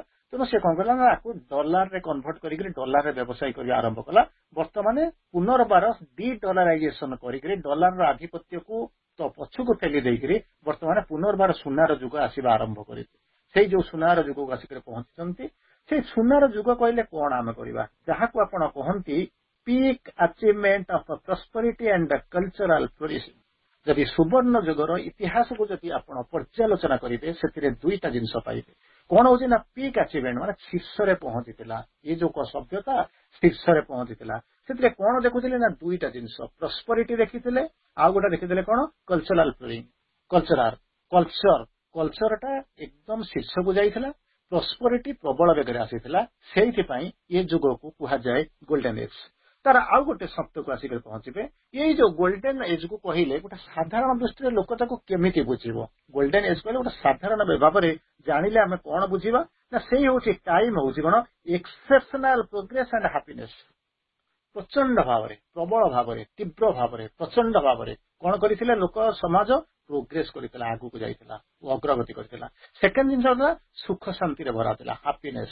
ତେଣୁ ଏଇ ଯୁଗରେ ଯେହେତୁ ପ୍ରୋଗ୍ରେସ ଆସିଥିଲା, ହାପିନେସ ଆସିଥିଲା, କଲଚରାଲ ଫ୍ଲୋରିଂ ହେଇଥିଲା, ପ୍ରସ୍ପରିଟି ଆସିଥିଲା, ତେଣୁ ଏଇ ଯୁଗକୁ ସମସ୍ତେ ଇତିହାସକାର ମାନେ ଇତିହାସରେ ତାକୁ ସ୍ୱର୍ଣ୍ଣିମ ଅଧ୍ୟାୟ ବୋଲିକି କହିଲେ ଏବଂ ସ୍ୱର୍ଣ୍ଣମୟ ଇତିହାସ ବୋଲିକି କହିବା ଆରମ୍ଭ କଲେ। ତାର ଯୋଉ କ୍ୟାରେକ୍ଟରିଷ୍ଟିକ ହଉଛି କଣ, ତାର ପ୍ରକୃତରେ କେମିତି କଣ ଜାଣିବା ଏଇଟା ସୁବର୍ଣ୍ଣ ଯୁଗ ବୋଲିକିରି। ସୁବର୍ଣ୍ଣ ଯୁଗ ବୋଲି ଆପଣ କହିବେ ମୁଁ ମୋ ଜୀବନଟା ସୁବର୍ଣ୍ଣ, ମୋର ଜୀବନର ସ୍ୱର୍ଣ୍ଣାଭ ଯୁଗ, ସମ୍ଭବ କିଛି ଅସୁବିଧା ନାହିଁ। ଆପଣଙ୍କ ଯୁଗରେ ଯଦି ଆପଣଙ୍କ ଜୀବନରେ ଯଦି ବିଭିନ୍ନ ଯୁଗକୁ ଯଦି ଆପଣ ଯଦି ବାଣ୍ଟି ଦିଅନ୍ତି ତାହେଲେ ଆପଣ କଣ କରିବେ, ଆପଣଙ୍କ ଜୀବନରେ ମଧ୍ୟ ଗୋଟେ ସ୍ୱର୍ଣ୍ଣିମ ଅଧ୍ୟାୟ ଅଛି, ତାକୁ ଯାଇକି ପହଞ୍ଚିବେ। ତେଣୁ ପ୍ରଶ୍ନ ଆସିକରି ପଚାରୁଛି ଏ ଯୁଗର ଗୋଲ୍ଡେନ ଯୁଗର କ୍ୟାରେକ୍ଟରିଷ୍ଟିକ କଣ, ପ୍ରକୃତି କେମିତି କଣ ଜାଣିଲେ ମୁଁ ଜାଣିବି ଏଟା ହଉଛି ଗୋଲ୍ଡେନ ଯୁଗ ବୋଲିକିରି। ତାକୁ କହୁଛନ୍ତି କଣ ନା କେତେ ଗୁଡିଏ ଭାଗରେ ଆପଣଙ୍କୁ ବିଭକ୍ତ କରାଯାଏ। ପ୍ରଥମ ବିଭାଗଟି ହଉଛି କଣ ଆର୍ଟ ଆଣ୍ଡ ସାଇନ୍ସ। ଅଲରେଡି ମୁଁ କହିଛି ଏଟା ପୁରୁଣା ଯୁଗର ଗ୍ରୀକ ମାଇଥୋଲୋଜିରେ ଏସବୁ ଜିନିଷ ଆସିଛନ୍ତି, ଯୋଉ ସମୟରେ ଆର୍ଟ ଆଉ ସାଇନ୍ସ ଫ୍ଲୋରିଶ କଲା, ପ୍ରବଳ ବେଗରେ କଣ କଲା ନା ଆଗକୁ ଯିବା ଆରମ୍ଭ କଲା। ସେଇ ସମୟରେ ଯଦି ଆପଣ ଭଲ ଭାବରେ ଦେଖିବେ ତାର ଆଡଭାନ୍ସମେଣ୍ଟ ଦେଖିବେ କଣ literature, art, music, science, philosophy ଏଇ ସବୁ ଜିନିଷ ଗୁଡାକ ଥିଲା, ପ୍ରବଳ ବେଗରେ ଅଗ୍ରଗତି କରିବା ଆରମ୍ଭ କଲା ଏବଂ ତାହା ଶିଖରକୁ ବା ଶୀର୍ଷକୁ ଛୁଇଁବା ଆରମ୍ଭ କଲା। ଇଏ ହଉଛି ପ୍ରଥମ କଥା। ଦ୍ୱିତୀୟ କଥା ହଉଛି କଣ ଇକୋନୋମିକ ପ୍ରସ୍ପରିଟି, ଅର୍ଥନୈତିକ ଜିନିଷ ଗୁଡାକ କଣ କଲା, ଇକୋନୋମିକ ଗ୍ରୋଥ ହେଲା, ଟ୍ରେଡ ବ୍ୟବସାୟ ହେଲା, ଷ୍ଟାବିଲିଟି ଆସିକରି ପହଞ୍ଚିଲା। ଏଇ ସବୁ ଜିନିଷ ଆସିଲା କୋଉଠି ନା ଯୋଉ ସମୟରେ ଆସିଲା ତାକୁ କହନ୍ତି ସମୟର ଇତିହାସର ଗୋଲ୍ଡେନ ଯୁଗ ବୋଲିକରି କହନ୍ତି। ତୃତୀୟରେ ଆସିକରି ପହଞ୍ଚିଲା କଣ ସୋସିଆଲ ଆଣ୍ଡ ପଲିଟିକାଲ ଷ୍ଟାବିଲିଟି। ଘନ ଘନ ଯୋଉ ଆକ୍ରମଣ ଭାଙ୍ଗି ଯାଉଥିଲା ସରକାର କଲା ନାହିଁ, ତା ଭିତରେ କଣ ନା ଷ୍ଟାବିଲିଟି ଆସିଲା। କେମିତି ଆସିଲା ଗୋଲ୍ଡେନ ଏଜରେ କଣ ହଉଥିଲା ନା ଷ୍ଟ୍ରଙ୍ଗ ଆଣ୍ଡ ଷ୍ଟେବୁଲ ଗଭର୍ଣ୍ଣମେଣ୍ଟ। ଯେମିତି ଗଭର୍ଣ୍ଣମେଣ୍ଟ ଆପଣଙ୍କର 5 ବର୍ଷ ପାଇଁ ଭୋଟ ଦେଇଛନ୍ତି ତା ଭିତରେ 20 ଥର ଯେମିତି ନ ଭାଙ୍ଗିବ, ଷ୍ଟେବୁଲ ଗଭର୍ଣ୍ଣମେଣ୍ଟ। ଆଉ କଣ ଆସିବା ଆରମ୍ଭ କଲା ନା ସୋସିଆଲ ହାରମୋନି, ଗୋଟେ ହଉଛି ସାମାଜିକ ସମନ୍ୱୟ ବା ସଂଗତି ଆସିବା ଆରମ୍ଭ କଲା। ଇଏ ହଉଛି ପଏଣ୍ଟ ନମ୍ବର 3। ତେଣୁ ଏଇ ସବୁ ଯୋଉ ଜିନିଷ ଭିତରେ କହୁଛନ୍ତି ତାହେଲେ ଗୋଲ୍ଡେନ ଏଜ୍ ଟା ସବୁ ପୃଥିବୀ ସାରା ଆସିଲା ନା କେବଳ ଆମ ପାଇଁ ଆସିଲା? ନାଇଁ, ଭିନ୍ନ ଭିନ୍ନ ଦେଶରେ ଭିନ୍ନ ଭିନ୍ନ ସମୟରେ ଆମମାନଙ୍କ ପାଇଁ ଗୋଲ୍ଡେନ ଏଜ୍ ଆସିଛି। କେମିତି କଣ ଇଏ ବୁଝୁଛନ୍ତି? ଭାରତରେ ଗୋଲ୍ଡେନ ଏଜ୍ କେତେବେଳେ ଆସିକରି ପହଞ୍ଚିଲା ନା ଗୁପ୍ତା ଏମ୍ପାୟାର ସମୟରେ, ଯୋଉ ଗୁପ୍ତା ପିରିୟଡ ସେଇ ସମୟରେ ଆସିକରି ପହଞ୍ଚିଲା। ଏଇ ସବୁ ପିରିୟଡରେ କଣ ହେଲା ମାଥମେଟିକ୍ସ, ଆଷ୍ଟ୍ରୋଲୋଜି, ସାଇନ୍ସ, ରିଲିଜିଅନ ଆଉ କଣ ହଉଛି ଫିଲୋସଫି, ଏଇ ସବୁ ଜିନିଷ କଣ କଲା ନା ଫ୍ଲୋରିଶ କଲା ଗୁପ୍ତା ଏମ୍ପାୟାରରେ, ଗୁପ୍ତା ଡାଇନେଷ୍ଟିଙ୍କ ସମୟରେ। ଇଏ ହଉଛି ଭାରତର ସୁବର୍ଣ୍ଣ ଯୁଗ। ସେଇଭଳିଆ ଆପଣ ମାନେ ଜାଣିଛନ୍ତି ଯୋଉ ହଲିଉଡ ସିନେମା ବୋଲିକି ଯାଉଛନ୍ତି ତାର ମଧ୍ୟ ଗୋଲ୍ଡେନ ଯୁଗ ଆସିକରି ପହଞ୍ଚିଲା, ଯୋଉଥିରେ ସମୟରେ କହୁଛନ୍ତି ବିଭିନ୍ନ ଆଇକନିକ ଷ୍ଟାର୍ସ ଆଣ୍ଡ ଷ୍ଟୁଡିଓଜ ଯୋଉ ସମୟରେ ଫ୍ଲୋରିଶ କଲା। ବର୍ତ୍ତମାନ ଯୋଉ ହଲିଉଡ ସିନେମା ସବୁ ଆପଣ ମାନେ ଦେଖୁଛନ୍ତି, ତାର ପରବର୍ତ୍ତୀ ଅବସ୍ଥାରେ ଆସୁଛନ୍ତି ଡଚ୍ ମାନଙ୍କ ପାଇଁ ଗୋଲ୍ଡେନ ଯୁଗ, ଯୋଉ ଗୋଲ୍ଡେନ ଏଜ୍ ଆସିକରି ଥିଲା। ଏଇ ହଉଛନ୍ତି କଣ ଯୋଉଥିରେ କଣ ହଉଛନ୍ତି ଇକୋନୋମିକ, ସାଇଣ୍ଟିଫିକ ଆଉ କଣ ହଉଛି ନା ଆର୍ଟିଷ୍ଟିକ ଡେଭଲପମେଣ୍ଟ ହେଲା, ଯୋଉଠି କୋଉଠି ନା ଡଚ୍ ମାନଙ୍କ ପାଇଁ ନେଦରଲ୍ୟାଣ୍ଡରେ। ତାର ପରବର୍ତ୍ତୀ ଅବସ୍ଥାରେ ଆସିଲା ଇସଲାମ ପାଇଁ ମଧ୍ୟ ଗୋଲ୍ଡେନ ଯୁଗ ଆସିକରି ପହଞ୍ଚିଥିଲା, ଯୋଉଟା ହଉଛି ସାଇନ୍ସ, ମାଥମେଟିକ୍ସ, ମେଡିସିନ, ଫିଲୋସଫି ଇଏ ସବୁ ଜିନିଷ କଣ କଲା ନା ଡେଭଲପ କରିଥିଲା। ଇଏ ହଉଛି ମୋଟାମୋଟି ବାହ୍ୟ ଭାବରେ ଯଦି ଚିନ୍ତା କରାଯାଏ ଇଏ ହଉଛି ଗୋଲ୍ଡେନ ଯୁଗର କାହାଣୀ। ଆମେ ବେଶୀ ତା ଭିତରେ ରହିବା ନା। ଏବେ ଆମେ ଆସିବା ଆମର ଯୋଉ ସେକେଣ୍ଡ ଫେଜକୁ ଆସିବା, ଯୋଉଟା ଶ୍ରୀ ଅରବିନ୍ଦକୁ ଯାଉଛନ୍ତି। ଶ୍ରୀ ଅରବିନ୍ଦ କହୁଛନ୍ତି କଣ ସେ କହିବାକୁ ଚାହୁଁଛନ୍ତି ଯୋଉ ଗୋଲ୍ଡେନ ଯୁଗ। ତେଣୁ ଆପଣଙ୍କୁ ଏସବୁ ଜିନିଷ କହିସାରିଲା ପରେ ଯୋଉ ମାଇଥୋଲୋଜି ଏପର୍ଯ୍ୟନ୍ତ ଯୋଉ ଷ୍ଟୋରି କହିଥିଲି ତା ଭିତରେ ଯଦି ଆପଣ ଏକ୍ସଟର୍ନାଲି ବା ସୁପରଫିସିଆଲି କିଛି ଦେଖିବାକୁ ଚେଷ୍ଟା କରିବେ ତାହେଲେ ଆପଣଙ୍କ ପାଇଁ ନିଶ୍ଚିତ ଭାବରେ ଏ ଜିନିଷ ସମ୍ଭବତଃ ଆପଣଙ୍କର କ୍ଲିୟର ହେଇଯିବ ଯେ ଶ୍ରୀ ଅରବିନ୍ଦ ଏ ଯୁଗ ଭିତରେ କେମିତି ଆସିଲେ। କାରଣ ଶ୍ରୀ ଅରବିନ୍ଦ ଯୋଉ ଗୋଲ୍ଡେନ ଏଜ ର କଥା କହୁଛନ୍ତି ତାହା ହଉଛି ସ୍ପିରିଚୁଆଲ ଗୋଲ୍ଡେନ ଏଜ। ତେଣୁ ଆମେ ଆସିକରି ପହଞ୍ଚିବା ଯେ ଶ୍ରୀ ଅରବିନ୍ଦଙ୍କ ସହିତ ଏ ଗୋଲ୍ଡେନ ଏଜ ର ସମ୍ପର୍କ କଣ, ଯାହାକୁ କହୁଛନ୍ତି creator of the golden age. ମୁଁ 2-3ଟା କିଛି ଲାଇନ ଆପଣଙ୍କୁ କହିବି, ତାଙ୍କ ଭିଜନ କହିବି, ତାଙ୍କ ମାନେ ମିଶନ କହିବି, ତାପରେ ମୁଁ କହିବି କାହିଁକି ଶ୍ରୀ ଅରବିନ୍ଦଙ୍କୁ ଗୋଲ୍ଡେନ ଏଜ ର ନାୟକ ବୋଲିକରି କହୁଛନ୍ତି, ସ୍ରଷ୍ଟା ବୋଲିକରି କହୁଛନ୍ତି, ଅନ୍ୟମାନଙ୍କୁ ନ କହିବା ପଛରେ କାରଣ ଅଛି କଣ, ମୁଁ ତାକୁ କିଛିଟା ପ୍ରୁଭ୍ କରିବା ପାଇଁ ଚେଷ୍ଟା କରିବି। କଣ କହୁଛନ୍ତି ଶ୍ରୀ ଅରବିନ୍ଦ କହୁଛନ୍ତି, କଣ କହୁଛନ୍ତି, ଏଇ ଯୋଉ ଜିନିଷ କହୁଛନ୍ତି ଟୋଟାଲି ମୁଁ ଆପଣଙ୍କୁ ଏପର୍ଯ୍ୟନ୍ତ ଯୁଗର ଇଭଲ୍ୟୁସନ ମୁଁ ଆପଣଙ୍କୁ କହି ଆସିଲି। ଶ୍ରୀ ଅରବିନ୍ଦ ଯେତେବେଳେ ଆସିଲେ ତାକୁ ସମ୍ପୂର୍ଣ୍ଣ ଭାବରେ ଡେଭିଏଟ କରିକିରି ସ୍ପିରିଚୁଆଲ ଇଭଲ୍ୟୁସନ ଆଡକୁ ଗଲେ। ଆଉ ଥରେ ଆପଣଙ୍କୁ କହୁଛି, ଟପିକକୁ ଯିବା ପୂର୍ବରୁ ଆପଣ ଭଲ କରି ଶୁଣନ୍ତୁ। ଶ୍ରୀ ଅରବିନ୍ଦ ଏଇଠୁ କଣ କଲେ, ନର୍ମାଲ ଗତିରେ ଯୋଉ ରାସ୍ତାରେ ଆପଣ ମାନେ ଚାଲିଥିଲେ, ଯୁଗ ଚାଲିଥିଲା, ଇତିହାସ ଚାଲିଥିଲା, ସମୟ ଚାଲିଥିଲା, ତାକୁ ଶ୍ରୀ ଅରବିନ୍ଦ କଣ କଲେ ଡେଭିଏଟ କରିକିରି ବର୍ତ୍ତମାନ କଣ କଲେ ନା ଭିନ୍ନ ଆଡକୁ ନେଇଗଲେ। ଯୋଉ ମେଟେରିଆଲ ଇଭଲ୍ୟୁସନ କଥା କୁହାଯାଉଥିଲା, ପିସ୍ ପ୍ରସ୍ପେରିଟି କଥା କୁହାଯାଉଥିଲା, ଶ୍ରୀ ଅରବିନ୍ଦ ତାକୁ ଡେଭିଏଟ କରିକିରି ସ୍ପିରିଚୁଆଲାଇଜେସନ ଆଡକୁ ଆପଣଙ୍କୁ ନେଇକରି ଗଲେ। ଗୋଟେ ଛୋଟିଆ କଥା କହିବି, ତାପରେ କଣ କହିବି, ଶ୍ରୀ ଅରବିନ୍ଦଙ୍କ ଆଳକୁ ମୁଁ କଣ କରିବି ନା ବିଶ୍ୱାସ କରି ଆପଣଙ୍କୁ ନେଇକରି ଯିବାକୁ ପଡିବ। ଏଇ ସବୁ ଜିନିଷ ଆପଣଙ୍କୁ କହିସାରିଲିଣି। ଇକୋନୋମିକ ଇଭଲ୍ୟୁସନ କହିଲି, ପଲିଟିକାଲ ଇଭଲ୍ୟୁସନ କହିଲି, ଯୁଗର ଇଭଲ୍ୟୁସନ କହିଲି, ଏଜ ର ଇଭଲ୍ୟୁସନ କହିଲି। ବର୍ତ୍ତମାନ ମୁଁ ଆପଣଙ୍କୁ ନେବି ସ୍ପିରିଚୁଆଲ ଇଭଲ୍ୟୁସନକୁ ଯିବା ପୂର୍ବରୁ ଏଇ ଯୋଉ ଜଙ୍କସନ ଅଛି, ଯୋଉ ମଝିଆମଝି ଗୋଟେ ଯୋଉ ଟ୍ରାନଜିସନ ଅଛି, ଗୋଟେ ଛୋଟିଆ କଥା କହୁଛି, ତାପରେ ଆପଣଙ୍କୁ ନେଇ ଆପଣଙ୍କୁ ଯିବି। ତେଣୁ ଗୋଟେ ସମୟ ଥିବ, ଗୋଟେ ଯେଟା ଏକ୍ଜାମ୍ପଲ ଦଉଛି, ଗୋଟେ ସମୟ ହଉଛି ରାବଣର ସ୍ୱର୍ଣ୍ଣଲଙ୍କା। ଆପଣ ମାନେ ଶୁଣିଥିବେ ରାବଣର ସ୍ୱର୍ଣ୍ଣଲଙ୍କା। କାରଣ ସେଇ ସମୟରେ ସେ ଏତେ ଫ୍ଲୋରିଶ କରିଥିଲେ, ଯାହାକୁ କହନ୍ତି ସୁବର୍ଣ୍ଣମୟ ଲଙ୍କା, ସୁବର୍ଣ୍ଣପୁର ବୋଲିକରି କହିଥିଲେ। ତେଣୁ ତାର ପରବର୍ତ୍ତୀ ଅବସ୍ଥାରେ କଣ କଲା ଦେଖିଲେ, ସିଏ ଆଉ ରହିଲା ନାହିଁ। ତାକୁ ଦେଖିଲେ ସିଏ ଆଉ ରହିଲା ନାହିଁ। କିଛି ସମୟ ପରେ ସିଏ କଣ କଲା ନା ତାର ଡିଗ୍ରେଡେସନ ହେଇଗଲା, ନଷ୍ଟ ହେଇଗଲା। ତାକୁ ହନୁମାନ ମଧ୍ୟ ଲଙ୍କା ପୋଡି ତାକୁ ମଧ୍ୟ ଶୁଣିଛନ୍ତି, ସିଏ ଚାଲିଗଲା। ତାର ପରବର୍ତ୍ତୀ ଅବସ୍ଥାରେ ଆପଣ ମାନେ ଦେଖିଛନ୍ତି ଯେ କେହି ଚେଷ୍ଟା କରିଥିଲେ, ତାଙ୍କ ନାଁ ଜଣେ ରାଜା ଥିଲେ, ତାଙ୍କ ନାଁ ହଉଛି ମିଡାସଙ୍କ ନାଁ ଶୁଣିଥିବେ। ମିଡାସଙ୍କ ଭିତରେ ସୁନା ପାଇଁ କଣ କଲେ ନା ପ୍ରବଳ ଲୋଭ ଥିଲା, ଗ୍ରିଡିନେସ୍, ଲୋଭ ଥିଲା। ତେଣୁ ସେ କଣ କରିବା ଆରମ୍ଭ କଲେ, ତପସ୍ୟା କରିବା ଆରମ୍ଭ କଲେ। ଜଣେ ଦେବଦୂତଙ୍କ ସବୁବେଳେ ସନ୍ତୁଷ୍ଟ କରାଇଲେ। ଦେବଦୂତ ଆସି ପଚାରିଲେ, ତୁମେ କଣ କହିବାକୁ ଚେଷ୍ଟା କରୁଛ, କଣ ପାଇବାକୁ ଚେଷ୍ଟା କରୁଛ? ନା ମୋତେ ଏମିତି କିଛି କରିଦିଅ, ଏମିତି କିଛି ମନ୍ତ୍ର ଦିଅ, ଏମିତି କିଛି ବରଦାନ କର, ଯାହାକି କଣ କରୁଛି, ମୁଁ ଯାହାକୁ ଛୁଇଁବି ସେ ସୁନା ହେଇଯିବ। ତେଣୁ ଯାହାକୁ କହନ୍ତି ଆପଣଙ୍କ ଭାଷାରେ ଯାହାକୁ କହନ୍ତି ମାନେ କଣ ହଉଛନ୍ତି ମ୍ୟାଜିକ ଟଚ୍, ଯାହାକୁ କହୁଛନ୍ତି, ସେଇ ଯୋଉ ଜିନିଷ ଅଛି, ସେଇ ଯୋଉ ମୁଁ ଯାହାକୁ ଛୁଇଁବି ସେ ସୁନା ହେଇଯିବ। ତେଣୁ ସେଇ ଯୋଉ ଜିନିଷ ଭିତରେ ସେ କଣ କଲେ ନା ପ୍ରକୃତରେ ଜୀବନ ବର ପାଇଲେ, ଆସିଲେ ଏବଂ ରାଜ୍ୟରେ ଦେଶରେ ଯାହାକୁ ସେ ଛୁଇଁଲେ ସେ କଣ କଲା ନା ସବୁ ସୁନା ହେଇଗଲା। ତେଣୁ ଏତେ ଖୁସି ହେଇଗଲେ ସୁନା ଯାହାକୁ ଛୁଉଁଛନ୍ତି ସୁନା ହେଇଯାଉଛି। ଏମିତିକା ରେୟାରଲି କୋଉଠି କାହାର ଓକେଜନ କେହି ପାଆନ୍ତି ନାହିଁ। କିନ୍ତୁ ତାପରେ କଣ କଲେ, ତାଙ୍କର ଜୀବନର ବିଡମ୍ବନା ଆରମ୍ଭ ହେଇଗଲା। ଭୋକ ହେଲା ଯେତେବେଳେ ଖାଇବାକୁ ଆସିଲେ, ତାଙ୍କୁ ଯେତେବେଳେ ଖାଇବାକୁ ପରିସି ଦିଆଗଲା, ସେ ଖାଦ୍ୟକୁ ଛୁଇଁଲେ ସିଏ ସୁନା ହେଇଗଲା। ତେଣୁ ସୁନାକୁ ଖାଇ ବଞ୍ଚିବା ଆରମ୍ଭ ହେଲାନି। ତେଣୁ ସେଇଠି କଣ କଲା ନା ଡିଗ୍ରେଡେସନ ଆରମ୍ଭ ହେଲା। ଯୋଉ କର୍ଭଟା ଉପରକୁ ଉଠୁଥିଲା ସେ ବର୍ତ୍ତମାନ ତଳକୁ ଯିବା ଆରମ୍ଭ କଲା। ଶେଷକୁ ତାର ଯାହାକୁ ଆପଣଙ୍କ ଭାଷାରେ କହୁଛନ୍ତି, ଯାହାର ହଉଛନ୍ତି ମାନେ ଅନ୍ତିମ ପର୍ଯ୍ୟାୟ କୋଉଠି ହେଲା, ଯୋଉ ମାନେ ଡେଥ୍ କୋଉଠି ହେଲା, ନିଜର ସେଇ ଯୋଉ ପ୍ରିୟତମା ଝିଅଟା ଯେତେବେଳେ ଦେଇକିରି ଆସି ତାଙ୍କ କୂଳରେ ବସିଗଲା, ତାକୁ ଛୁଇଁ ଦେଇ ସାରିଲା ପରେ ଯେତେବେଳେ ସିଏ ସୁନା ହେଇଗଲା, ସେତେବେଳେ ଭାବିଲେ ଇଏ ଯୋଉ ସ୍ୱର୍ଣ୍ଣମୟତା, ସୁନା ପ୍ରତି ଲୋଭ, ଦିଜ୍ ଆର୍ ଅଲ୍ ମିନିଂଲେସ୍, ଅର୍ଥହୀନ। ତେଣୁ ଯାଇକିରି ପହଞ୍ଚିଲେ, ସେ ସାଧୁକୁ ଆଉ ଥରେ ତପସ୍ୟା କଲେ, ବାବା ତମେ ତୁମ ବର ଫେରେଇ ନିଅ, ମୁଁ ମୋ ଭୁଲକୁ ବୁଝି ସାରିଲିଣି, ତେଣୁ ମୁଁ କଣ କରୁଛି ନା ଯାଉଛି। ତେଣୁ ଏମିତି ଅନେକ ଜିନିଷ ଦେଖୁଛନ୍ତି, ସ୍ୱର୍ଣ୍ଣମୟ ଲଙ୍କାଙ୍କ ଠାରୁ ଆରମ୍ଭ କରି ମିଡାସଙ୍କ ପର୍ଯ୍ୟନ୍ତ ଆରମ୍ଭ କରି ଜୀବନରେ ଆପଣ ଦେଖିବେ ସୁନା ପ୍ରତି ସମସ୍ତଙ୍କର ଲୋଭ ଅଛି, ଆପଣ ମାନଙ୍କର ବି ଲୋଭ ଅଛି। ସ୍ପେସିଆଲି ହିନ୍ଦୁ ମାଇଥୋଲୋଜି ଭିତରେ ଯିବେ, ଇଣ୍ଡିଆନ ମାନେ ଆସିବେ, ଯୋଉମାନେ ସବୁ ଅଛନ୍ତି ତାଙ୍କର ସୁନା ପ୍ରତି ପ୍ରବଳ ଲୋଭ। ତେଣୁ ଆପଣ ମାନେ ଯୋଉମାନେ ବସିଥିବେ, ଆପଣଙ୍କ ପାଖରେ ଅନେକ ସୁନା ଥିବ, ସୁନା ପିନ୍ଧିକିରି ବସିଥିବେ, ନିଶ୍ଚିତ ଭାବରେ ଏଥିରେ ସନ୍ଦେହ କରିବାର ନାହିଁ। ତେଣୁ ଶ୍ରୀ ଅରବିନ୍ଦ ଆସିକିରି ପହଞ୍ଚିଲେ ଯୋଉଠୁ ଆସିଲେ, ମୁଁ କହିଲି ନର୍ମାଲ ପିରିୟଡରୁ ଶ୍ରୀ ଅରବିନ୍ଦ ସ୍ପିରିଚୁଆଲ ତାଙ୍କର ଯୋଉ ଡେଭିଏସନ ଆରମ୍ଭ ହେଲା, ଯୋଉଠୁ ସେ ତାଙ୍କର ଗ୍ରାଫଟାକୁ କଣ କଲେ ବଦଳେଇଲେ। କାରଣ ମୁଁ ଯେତେବେଳେ କହିଲି ଗ୍ରୀକ୍ ମାଇଥୋଲୋଜି ପାଖରୁ ଏପର୍ଯ୍ୟନ୍ତ ଯୋଉ ଯୁଗ ଆରମ୍ଭ କରିଥିଲି, ଶ୍ରୀ ଅରବିନ୍ଦଙ୍କର ଯୋଉ ଫିଜିକାଲ ୱାର୍ଲଡ, କାରଣ ଶ୍ରୀ ଅରବିନ୍ଦ କିଏ ସେ ମୁଁ ସେଥିପାଇଁ କହିବି, ପରେ କହିବି। ଶ୍ରୀ ଅରବିନ୍ଦଙ୍କୁ ପ୍ରକୃତରେ ଜାଣିବା ସମ୍ଭବ ନୁହେଁ। ଶ୍ରୀ ଅରବିନ୍ଦ ଯୁଗେ ଯୁଗେ ଅଛନ୍ତି, ସବୁ ଯୁଗରେ ଅଛନ୍ତି। କିନ୍ତୁ ଫିଜିକାଲି ଶ୍ରୀ ଅରବିନ୍ଦଙ୍କ ନାଁରେ ଯେତେବେଳେ ଆସିଲେ 1872ରୁ 1950 ମସିହା ଭିତରେ ଯେତେବେଳେ ଆପଣ କନଫାଇନ୍ କରିଦେଲେ, ଇଏ ଯୁଗଟା ତା ପୂର୍ବରୁ ଅନେକ ପୂର୍ବରୁ ହୁଏତ ଆସି ସାରିଥିଲା। କିନ୍ତୁ ଶ୍ରୀ ଅରବିନ୍ଦ ଯୋଉ ଡେଭିଏସନ କଲେ, ଆରମ୍ଭ କଲେ, ସେ କଣ କଲେ, ଷ୍ଟ୍ରେଟ୍ ଆପଣଙ୍କୁ ଲେଖିବା ଆରମ୍ଭ କଲେ, ସ୍ପିରିଚୁଆଲ ଇଭଲ୍ୟୁସନ ଏଣ୍ଡ ଟ୍ରାନ୍ସଫର୍ମେସନ କଥା କହିଲେ। ଯେତେବେଳେ ଗୋଲ୍ଡେନ ଯୁଗର ଶୁଭାରମ୍ଭ ଯେତେବେଳେ ଶ୍ରୀ ଅରବିନ୍ଦକୁ ନେଇକରି ଆରମ୍ଭ ହୁଏ, ସେତେବେଳେ ଶ୍ରୀ ଅରବିନ୍ଦ ଆପଣଙ୍କ ଆଗରେ ଦୁଇଟା ଉପବାଦ୍ୟ ଆଣିକିରି ରଖନ୍ତି, ଦୁଇଟା କଥା, ଦୁଇଟା ମନ୍ତବ୍ୟ ଆଣିକି ରଖନ୍ତି, ଦୁଇଟା ପ୍ରି ରେକରେନ୍ସକୁ ଆଣିକି ଆପଣଙ୍କ ଆଗରେ ରହନ୍ତି, ଯୋଉ ଜିନିଷକୁ କହନ୍ତି state of future state of humanity. ଏଇ ଯୋଉ ହ୍ୟୁମାନିଟି ଅଛି ତାର ଯୋଉ ଭବିଷ୍ୟତ ଯାହାକୁ ସେ ଦେଖି ପାରୁଥିଲେ ସେ କାହା ଦ୍ୱାରା ଆସିବ ନା ସ୍ପିରିଚୁଆଲ ଇଭଲ୍ୟୁସନ ଆଉ ଟ୍ରାନ୍ସଫର୍ମେସନ ଦ୍ୱାରା ଆସିବ। ଗୋଟେ ସମୟରେ ଟ୍ରାନ୍ସଫର୍ମେସନ ମଧ୍ୟ ଆସିଥିଲା। କେମିତି ନା ଯେତେବେଳେ ମିଡାସ ଯାହାକୁ ଛୁଇଁଦେଲେ ସବୁ ଯାକ ସୁନା ଆସିଥିଲା। ଟ୍ରାନ୍ସଫର୍ମେସନର ଗୋଟିଏ ସିଧାସଳଖ ଅର୍ଥ ହଉଛି କଣ ନା ପରମାନେଣ୍ଟ ଚେଞ୍ଜ। ତା ପଛକୁ ଆଉ ସେ ଫେରିବନି। ଏଟା ହଉଛି ଗୋଟେ permanent change O state of change. ତେଣୁ ତାକୁ ସୁନା ସେ ସବୁ ହେଇଯାଇଥିଲା। ଏଠି କହୁଛନ୍ତି ସେଇ କଥା କହୁଛନ୍ତି ଶ୍ରୀ ଅରବିନ୍ଦ ସେଇଠୁ ଷ୍ଟେଟ୍ କହିଲେ ଏଇ ଯୋଉ ଫ୍ୟୁଚର ଷ୍ଟେଟ୍ ଅଫ ହ୍ୟୁମାନିଟି ସେଟାକୁ କୁଆଡକୁ ଯିବ ନା ଦୁଇଟା ଜିନିଷ ଭିତରେ ସେ ପର୍ଯ୍ୟବେସିତ ହବ। ଗୋଟିଏ ହଉଛି ସ୍ପିରିଚୁଆଲ ଇଭଲ୍ୟୁସନ ଆଧ୍ୟାତ୍ମିକ ବିବର୍ତ୍ତନ, ସେକେଣ୍ଡଟା ହଉଛି ରୂପାନ୍ତର। ତେଣୁ ଶ୍ରୀ ଅରବିନ୍ଦ କଣ କଲେ ତାକୁ ଦେଖିବା ଆରମ୍ଭ କଲେ ଯାହାକୁ କି ଆପଣ ମାନେ ଧରନ୍ତି ଏବଂ ଯୁଗ ଧରେ କୋଉଟାକୁ ଧରନ୍ତି କହନ୍ତି କଣ creator of the golden age.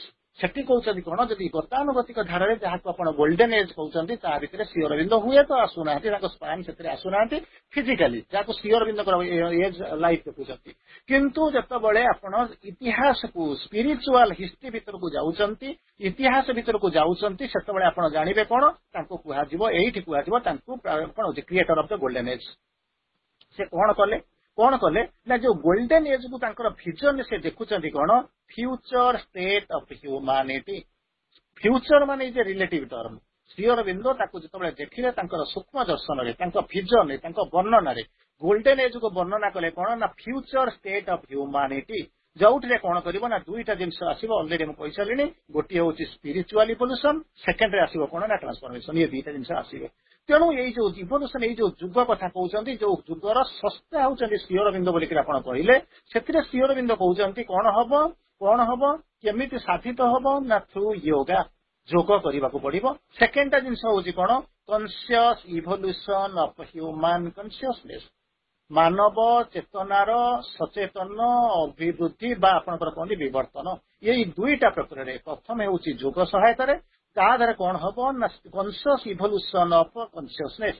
ତାକୁ ହେଇସାରିଲା ପରେ ହ୍ୟୁମାନିଟି କଣ କରିବ ନା ଗୋଟିଏ ନୂଆ ଲାଇଫ ଏ ପୃଥିବୀ ଉପରେ ଗୋଟେ ନୂଆ ଜୀବନ ପାଇଁ ନୂଆ ଜୀବନ ଆଡକୁ କଣ କରିବ ନା ଅବଧାବିତ ହବ।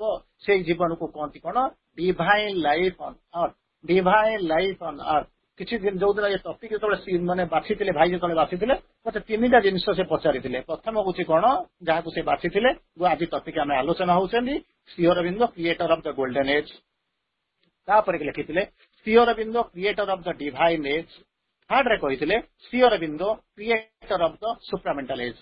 କିନ୍ତୁ ତାପରେ ଜାଣିନି କନଫ୍ୟୁଜନ ହୁଏତ ଆସିଥିବ କାରଣ ତିନିଟା ଯାକ ଯୁଗ ଏକା ନୁହେଁ। To the best of my knowledge ମୁଁ ଯେତିକି ବାଟ ମୋର ଜ୍ଞାନ ଯାଇଛି ପଢିଛି ଶ୍ରୀ ଅରବିନ୍ଦ ମାଙ୍କୁ ଏ ତିନିଟା ଯାକ ସମ୍ପୂର୍ଣ୍ଣ ଅଲଗା ଅଲଗା। ଆମେ ତାର ଗୋଟିଏ ପର୍ଯ୍ୟାୟକୁ ଆଲୋଚନା କରୁଛନ୍ତି। ତେଣୁ ଯୋଉ କହୁଛନ୍ତି ଏଇ ଯୋଉ ଜୀବନର ଏଇ ଯୋଉ ଯୁଗରେ କଣ ହବ ପ୍ରଥମେ ତ ଏ ସବୁ ଯୋଉ ଜିନିଷ କ୍ରିଏଟର ଅଫ ଗୋଲ୍ଡେନ ଏଜ୍ ତାଙ୍କର ଭିଜନ ରହିଲା, ତାଙ୍କର ମିଶନ ରହିଲା, ତାଙ୍କର ପର୍ଯ୍ୟାଲୋଚନା ରହିଲା। ସିଏ ଦେଖିଲେ ତାଙ୍କର ୟୋଗିକ ଭିଜନରେ ଏବଂ ସାଧନାରେ ଦେଖିଲେ କଣ ଦେଖିଲେ ନା ଏଇ ଜିନିଷଟା ସତ୍ୟ କଣ ଯୋଗ ମାଧ୍ୟମରେ କଣ ହବ କନସିୟସ୍ ଇଭଲ୍ୟୁସନ ଅଫ କନସିୟସନେସ୍। କଣ ବା କନସିୟସ୍ ଇଭଲ୍ୟୁସନ ଅଫ କନସିୟସନେସ୍ ଚେତନାଟା କଣ କରିବ ନା ବିବର୍ତ୍ତିତ ହବ। ଯଦି ଚେତନା ବିବର୍ତ୍ତିତ ହବ ଯୋଗ ମାଧ୍ୟମରେ ତାହେଲେ କଣ ହବ ହ୍ୟୁମାନିଟି କଣ କରିବ ଏ ପୃଥିବୀ ଉପରେ ଗୋଟେ ନୂଆ ଜୀବନ ଆଡକୁ ଯିବ। ଇଏ ଜୀବନ ନୁହେଁ ଆମେ ଯୋଉ ଜୀବନ ନଉଛନ୍ତି ସିଏ ଜୀବନ ନୁହନ୍ତି ଯାହାକୁ କହୁଛନ୍ତି ଡିଭାଇନ ଲାଇଫ ବୋଲି କହୁଛନ୍ତି। ଡିଭାଇନ ଲାଇଫ ଯୋଉଟାକୁ ସେ କଣ କଲେ ଯୋଉଟାକୁ ଏଇ ଯୋଉ divine life evolution of consciousness conscious evolution of consciousness ଇଏ ସବୁ ଗୁଡାକୁ ସେ କଣ କଲେ ନା ତାକୁ କଣ କଲେ ନା ଆସୋସିଏଟ କଲେ ସ୍ଥାନିତ କଲେ କୋଉଠିକି ନା ତାଙ୍କର ଯୋଉ ବର୍ଣ୍ଣିତ ହେଇଥିବା ଗୋଲ୍ଡେନ ଏଜ୍ ଭିତରେ ସେ ଆସିକରି ପହଞ୍ଚିଲେ। ଆଚ୍ଛା ଶ୍ରୀ ଅରବିନ୍ଦ କଣ କଲେ ଆପଣଙ୍କୁ ବର୍ତ୍ତମାନ ମୁଁ ଆପଣଙ୍କୁ ଭିତରକୁ ଗଲେ ମୁଁ ଆପଣଙ୍କୁ ସାରି ପାରିବି ନାହିଁ। ତେଣୁ ମୁଁ ଆପଣଙ୍କୁ କେବଳ ମୁଁ ଯେତିକି ଦୁଇ ଚାରି ଲାଇନ ଆପଣଙ୍କୁ କହୁଛି। ପ୍ରକୃତରେ ଯଦି ଏଇ ଜିନିଷ ହବ ଆପଣ ମାନେ ଶ୍ରୀ ଅରବିନ୍ଦକୁ କିଛି କିଛି ଜାଣିଛନ୍ତି ଶ୍ରୀ ଅରବିନ୍ଦ କିଏ ବୋଲି କିଛି କିଛି ବୋଲିକରି ମୁଁ କହୁଛି। ଅବଶ୍ୟ ଆପଣ ମାନଙ୍କୁ ନିଶ୍ଚିତ ଭାବରେ ଟିକେ ଟିକେ ଲାଗୁଥିବ ସମସ୍ତେ କିଛି ହଉଛନ୍ତି କାରଣ ଆପଣ ଅନେକ ବର୍ଷ ହେଲାଣି ମାନେ ଆ ଭିତରେ ଅଛନ୍ତି। କିନ୍ତୁ ପ୍ରକୃତରେ ହଉଛି କଣ ଶ୍ରୀ ଅରବିନ୍ଦ ହଉଛନ୍ତି କେମିତି ଯାହାକୁ ମା ଯାହାକୁ ଆପଣଙ୍କୁ କହିଲେ who can understand Shri Aurobindo is as vast as the universe his teachings are limitless. ପ୍ରକୃତରେ ଶ୍ରୀ ଅରବିନ୍ଦ କିଏ ଆମେ ଯୋଉ ସାଧାରଣ ଚେତନାରେ ଆମେ ତାଙ୍କୁ ଚିହ୍ନି ପାରିବା ନାହିଁ। ଆମେ ତାଙ୍କୁ ଯେତିକି ଜାଣିଛୁ ତାଙ୍କର ଲାଇଫ ହିଷ୍ଟ୍ରି ତାଙ୍କର ପାଠ ପଢା ଏ ସବୁ ଯାହାକୁ ଦେଖୁଛୁ ତାଙ୍କର ସ୍ୱାଧୀନତା ସଂଗ୍ରାମ ତା ଭିତରେ ଯୋଉ ଜେଲ କାରା କାହାଣୀ ଏ ସବୁ ଯୋଉ ଯାହାକୁ ଆମେ ସବୁ ପଢିଛୁ ତାପରେ ପଣ୍ଡିଚେରୀର ଉପାଖ୍ୟାନ ଯାହାକୁ ଆମେ ସବୁ ପଢିଛୁ ଇଏ ହଉଛି ଗୋଟେ ଆପାରେଣ୍ଟ ଭ୍ୟୁ ସୁପରଫିସିଆଲ ଭ୍ୟୁ ଯାହା ସେ କିଛି ବିପଦ କହିଛନ୍ତି ତାକୁ ଏମାନେ ଯିଏ ଯାହା ପାରିଛନ୍ତି ଲେଖିଦେଇଛନ୍ତି। ତେଣୁ ଆମେ ତାକୁ ଜାଣୁଛୁ କିନ୍ତୁ ଶ୍ରୀ ଅରବିନ୍ଦ ଏସବୁ ଜିନିଷ ଅନେକ ଭିତରେ केवल आम देखुचु कौन ना सिकता बा बाली उपरे आम पदचारणा करुचु किंतु समुद्रर गभीरता मापिबा आम पाखे एपर्यंत से मानसिकता आसेनी किंबा आम पाखे से सामर्थ्य आसेनी तेणु आम जहाँ अति बेसी लोक तो जमा जाई नांती आम जहाँ जीवु बोलिक प्रयास करुचु हुए तो समुद्र पर्यंत जीवाई जाइक आम बाटर अच्छु बा से समुद्रर बाली भितर आम केवल बुलुचु गभीरता एपर्यंत समुद्र जलर पानी आमको छुईनु कि आचमन करना गभीरता तो मापिबा अनेक जिनस अच्छी जहा हूँ मुझे बर्तमान आपको कहबी गोटे जिन कहबी जो गोल्डन एज हूँ गोटे श्री अरविंद जो कहले श्री अरविंद कहले मोर गोल हूँ कौन अनेक जिन लिखिं गोटे जगह आपको देखिए गोल्डन एज हूँ मोर गोल अच्छा गोल्डन एज जो गोल बोलिक कहे से कौन हो गोल्डन एज कथा जिते चिंता करेंगे श्री अरविंद को जिते पढ़ा आरंभ करेंगे से थियोरिटिकल बा हिस्टोरिकल गोल्डन एज बा पास्ट भितर रही ना Shri Arvinder golden age clearly गोटे डेविएशन जोटा कि पास्ट बा अतीत को अनेक पछरे छाड़ी अनेक आगू चली जाई सारी भितर कौन हो फ्यूचर स्टेट ऑफ थिंग अतीत को देखी ना अतीत को से बहुत पछरे पकई देइचंती वर्तमान ठिया होइचंती भविष्यतर कल्पना करिसंती जहाँ होचंती फ्यूचर स्टेट ऑफ बीइंग अच्छा जो फ्यूचर स्टेट ऑफ बीइंग बोली देखिसंती तार चरित्र कौन तार कैरेक्टरिस्टिक कौन से तो देखिथिबे कारण गोल्डन एज कथा मुझे वर्णना कर सारे या श्री अरविंद जो गोल्डन एज कथा कहते तारि भितर जो कैरेक्टरिस्टिक को देखिसंती स्थानित करिसंती सेगुडाक कौन जाउचंती कौन हायर लेवल ऑफ कॉन्शियसनेस चिंता करंतु भाभी देखंतु हायर लेवल ऑफ कॉन्शियसनेस प्रथम सेकेंड हूँ संगति बा हार्मोनी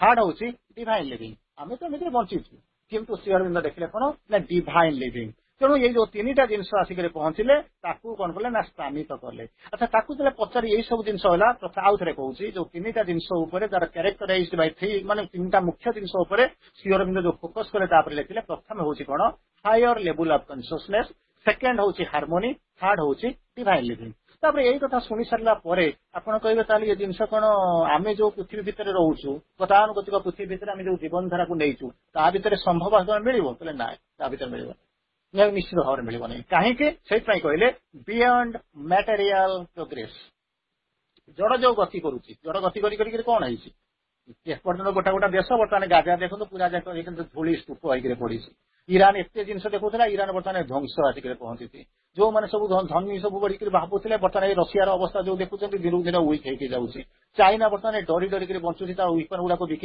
धन रोजगार करुला बर्तमान ता पाखे ना अमेरिका बर्तमान डरीगला जहाँ कहूँ आपको धमकुची तार जो हेजिमनी था धीरे धीरे धीरे धीरे कौन कहते कमी जाऊँगी डीडलाराइजेशन हो गलानी कहीं मानुना कथा शुणुना आधिपत्य धीरे धीरे कमिला तेणु बर्तमान जो जिन आसिक पहुंचला श्री अरविंद कहले ये जिन द्वारा material beyond the material progress ये जो जड़वाद बा जड़त्व को लेकर आपण मैंने जो प्रोग्रेस करुँच अग्रगति कर ऊर्ध्व को चली नगले हम ना से कहले कौन जहाँ को कहते स्पिरिचुअल एंड जहाँ को कहते फिलोसफिकल ट्रांसफॉर्मेशन रूपांतर कथा श्री अरविंद स्ट्रेट कहते आपण जाऊँच केते बाट गला it is none of my head कौटी जाकर पहुंचले सेगुड़ा मुझे देखा चाहूनी केवल मुझे गोटाए जिन देखा चाहूँ आपड़ जाकर से जो चूड़ा से जो लक्ष्य स्थल पहुंचले कि नहीं आप कहते हाँ मुझे चली अरे चलीचु मैंने केमी चलीच भात मोर खाइबा दरकार मुझको माने चाउल देली पानी देली निआ देली चुली जाल देली निआ भी देली हांडीटा भी देली आप मत रोषे कर दिंतु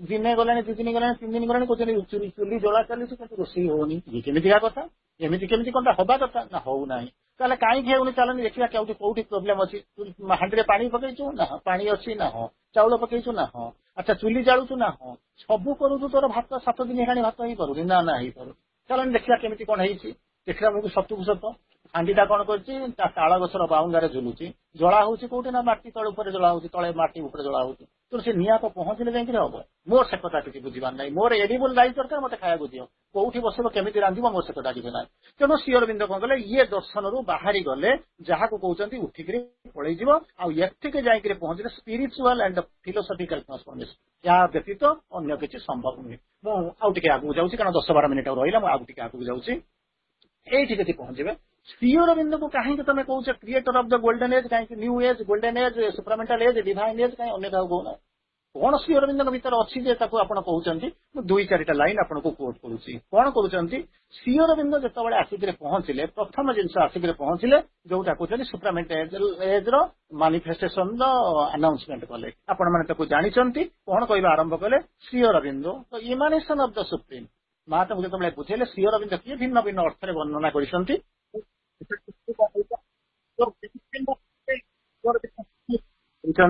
ସେଥିରେ କଣ କରିଛନ୍ତି ନା ଗୋଟାଏ ତତ୍ତ୍ୱକୁ ଆପଣ ମାନେ ଧରିଛନ୍ତି ଏବଂ ବୁଝିଛନ୍ତି। ତାହା ହଉଛି କଣ ନା ଶ୍ରୀ ଅରବିନ୍ଦ କେମ୍ ଟୁ ଆନାଉନ୍ସ। ଶ୍ରୀ ଅରବିନ୍ଦ କିଏ? ସେ ମା ତାକୁ ବୁଝେଇଲେ।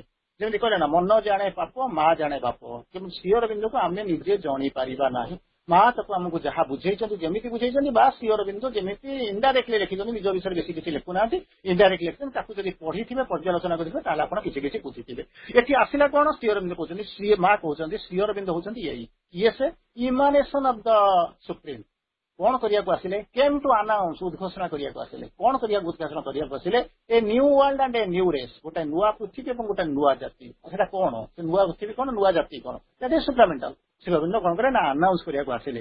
ଏଇ ଯୋଉ ନୂଆ ରେସ୍ ଆନାଉନ୍ସ କରିବା ପାଇଁ ଆସିଲେ, କଣ ହେଲା? ନୂଆ ୱାର୍ଲଡ, ସୁପ୍ରାମେଣ୍ଟାଲ ୱାର୍ଲଡ, ଆଉ ଗୋଟେ ନୂଆ ଜାତି ଯାହାକୁ କହୁଛନ୍ତି କଣ ହଉଛନ୍ତି ଥ୍ରୁ ସୁପ୍ରାମେଣ୍ଟାଲ ଫୋର୍ସ। ସେଇ ଜିନିଷ ହଉଛି କଣ ନା ଆସିକିରି ପହଞ୍ଚନ୍ତି। ତାକୁ ନେଇକିରି ଯେତେବେଳେ ସେ ଆନାଉନ୍ସ କରିଦେଲେ ବା ଉଦ୍ଘୋଷକ ବା ଘୋଷଣା କଲେ, ଯାହାକୁ ନେଇକିରି ମା ତାକୁ ଲେଖିଲେ ଶ୍ରୀ ଅରବିନ୍ଦ ହଉଛନ୍ତି କଣ ନା creator of the new age. ତାପରେ କହିଲେ କଣ? Creator of the golden age ବୋଲିକିରି କହିଲେ। ସେଇ ଯୋଉ ସ୍ୱର୍ଣ୍ଣାବ ଇତିହାସ ଆସୁଛି, ଯାହାର କ୍ୟାରେକ୍ଟରିଷ୍ଟିକ ମୁଁ କେମିତି ଜାଣିବି ସେଇଟା ସୁବର୍ଣ୍ଣ ଯୁଗ ଆସୁଛି କି ତାମ୍ର ଯୁଗ ଆସୁଛି କି ପିତ୍ତଳ ଯୁଗ ଆସୁଛି କି ଲୁହା ଯୁଗ ଆସୁଛି କି ପ୍ରସ୍ତର ଯୁଗ ଆସୁଛି? ମୁଁ କେମିତି ଜାଣିବି ନା ତା କ୍ୟାରେକ୍ଟରିଷ୍ଟିକ ଆପଣ ଜାଣିଦେବେ, ପ୍ରକୃତି ଚରିତ୍ରକୁ ଜାଣିବେ। କଣ? Supramental consciousness and transformation of the human nature.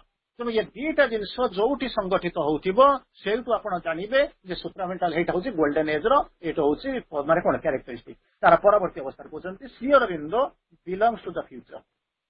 ଆମେ ତାଙ୍କୁ ଜାଣିଛୁ କଣ ନା 1950 ମସିହା 1872 ରୁ 1950 ମସିହା ଭିତରେ ସୀମିତ କରିଦେଇଛୁ। କିନ୍ତୁ ମା ଜାଣନ୍ତି, ଆପଣ ମାନେ ଜାଣନ୍ତି କଣ କହୁଛନ୍ତି? What Shri Aurobindo represents in the world history is not a teaching nor in a revelation, it is a decisive action direct from the supreme. ତେଣୁ ବହୁତ ଶ୍ରୀ ଅରବିନ୍ଦ ଯେତେବେଳେ ବର୍ଣ୍ଣନା କରିବେ, ଯେତେବେଳେ ପଢିବେ, ଯେତେବେଳେ ଶୁଣିବେ, ସେତେବେଳେ ବହୁତ ଜିନିଷ ଆଲୋଚନା କରିବେ। ମୁଁ ସାଡକୁ ଯାଉନାହିଁ। ତେଣୁ ବର୍ତ୍ତମାନ କହୁଛନ୍ତି he belongs to the future, not confined to past. ଅତୀତ ଭିତରେ ସେ ସୀମାବଦ୍ଧ ନୁହେଁ। ବର୍ତ୍ତମାନର ଦୃଷ୍ଟି ମଧ୍ୟ ତାଙ୍କ ଭିତରେ କିଛି ତାକୁ ଜାଣିପାରୁନି, ଚିହ୍ନି ପାରୁନି। କି ହିଷ୍ଟ୍ରି ଭିତରେ, ସେ ଇତିହାସ ଭିତରେ ସେ ଅନୁବନ୍ଧିତ ନୁହନ୍ତି। ସିଏ ବିଲଙ୍ଗ କରୁଛନ୍ତି କାହାକୁ ନା ଫ୍ୟୁଚର, ଯାହା କହୁଛନ୍ତି ସେଇମାନେ ଜାଣିବ। ମା ଯୋଉ ମେସେଜ ଦେଇଥିଲେ ଆପଣ ଜାଣିବେ। ଶ୍ରୀ ଅରବିନ୍ଦ କହୁଛନ୍ତି କଣ? କନଷ୍ଟାଣ୍ଟଲି ଆମଙ୍ଗ ଅସ୍, ନିରନ୍ତର ଆମରି ସହିତ ଅଛନ୍ତି। and reveals himself to those who are ready to see and hear him. ସେଇମାନଙ୍କ ଆଗରେ ନିଜକୁ ପରିପ୍ରକାଶ କରୁଛନ୍ତି, ଯୋଉମାନେ ତାଙ୍କୁ ଜାଣିବାକୁ ବୁଝିବାକୁ କଣ କରୁଛନ୍ତି ନା ପ୍ରସ୍ତୁତ ଅଛନ୍ତି। ତେଣୁ ଏଇ ସବୁ ଜିନିଷ ଆସିବା ପରେ ତାପରେ ମୁଁ ଆଉ ଟିକେ ଆଗକୁ ଚାଲି ଯାଉଛି, ଯୋଉ ଗୋଲ୍ଡେନ ଏଜ୍ ଉପରେ କହୁଛନ୍ତି। ତେଣୁ ଗୋଲ୍ଡେନ ଏଜ୍ ଯୋଉ ଜିନିଷ କହୁଛନ୍ତି, ଗୋଲ୍ଡେନ ଏଜ୍ ହଉଛି ଯାହାକୁ ଆପଣ କହୁଛନ୍ତି ଇଟ୍ ଇଜ ଷ୍ଟ୍ରେଟ୍ ଶ୍ରୀ ଅରବିନ୍ଦଙ୍କ ଫିଲୋସଫି, ମାଙ୍କ ଫିଲୋସଫି ଭିତରକୁ ଯିବେ। ଯେତେବେଳେ ଗୋଲ୍ଡେନ ଏଜ୍ କଥା ବର୍ଣ୍ଣନା କରାଯାଉଛି, ଇଟ୍ ଇଜ ଷ୍ଟ୍ରେଟଲି ରେସ୍ପଣ୍ଡ କରୁଛି, ବୁଝେଇ ଦଉଛି କୋଉଠି କି ନା ସ୍ପିରିଚୁଆଲ ଟ୍ରାନ୍ସଫର୍ମେସନ, ଆଧ୍ୟାତ୍ମିକ ରୂପାନ୍ତର କଥା ଷ୍ଟ୍ରେଟ୍ ଆପଣଙ୍କୁ କହୁଛି। ନହେଲେ ଅନ୍ୟ କିଛି ରହିପାରିବନି। ଯଦି ସାଧାରଣ ସ୍ତରରେ ସାଧାରଣ ଚେତନା ଥିବେ, ସେ ରହିବ ନାହିଁ। ଗୋଟେ ଛୋଟିଆ ଏକ୍ଜାମ୍ପଲ ଦଉଛି, ଆପଣ ବୁଝିଦେବେ କଣ ହଉଛି। ଦିଟା ଏକ୍ଜାମ୍ପଲ ଦଉଛି। ପ୍ରଥମ ଏକ୍ଜାମ୍ପଲଟା ଏଇଆ ଥିଲା, ଗୋଟେ ଲୋକର, ଗୋଟେ ରାଜାର ଥିଲା କଣ ମାନେ ପ୍ରବଳ ମାନେ ଲୋଭୀ ରାଜାଟେ, ଗ୍ରେଡି। ତାର କଣ ନା ସୁନା ପ୍ରତି ପ୍ରବଳ ଲୋଭ।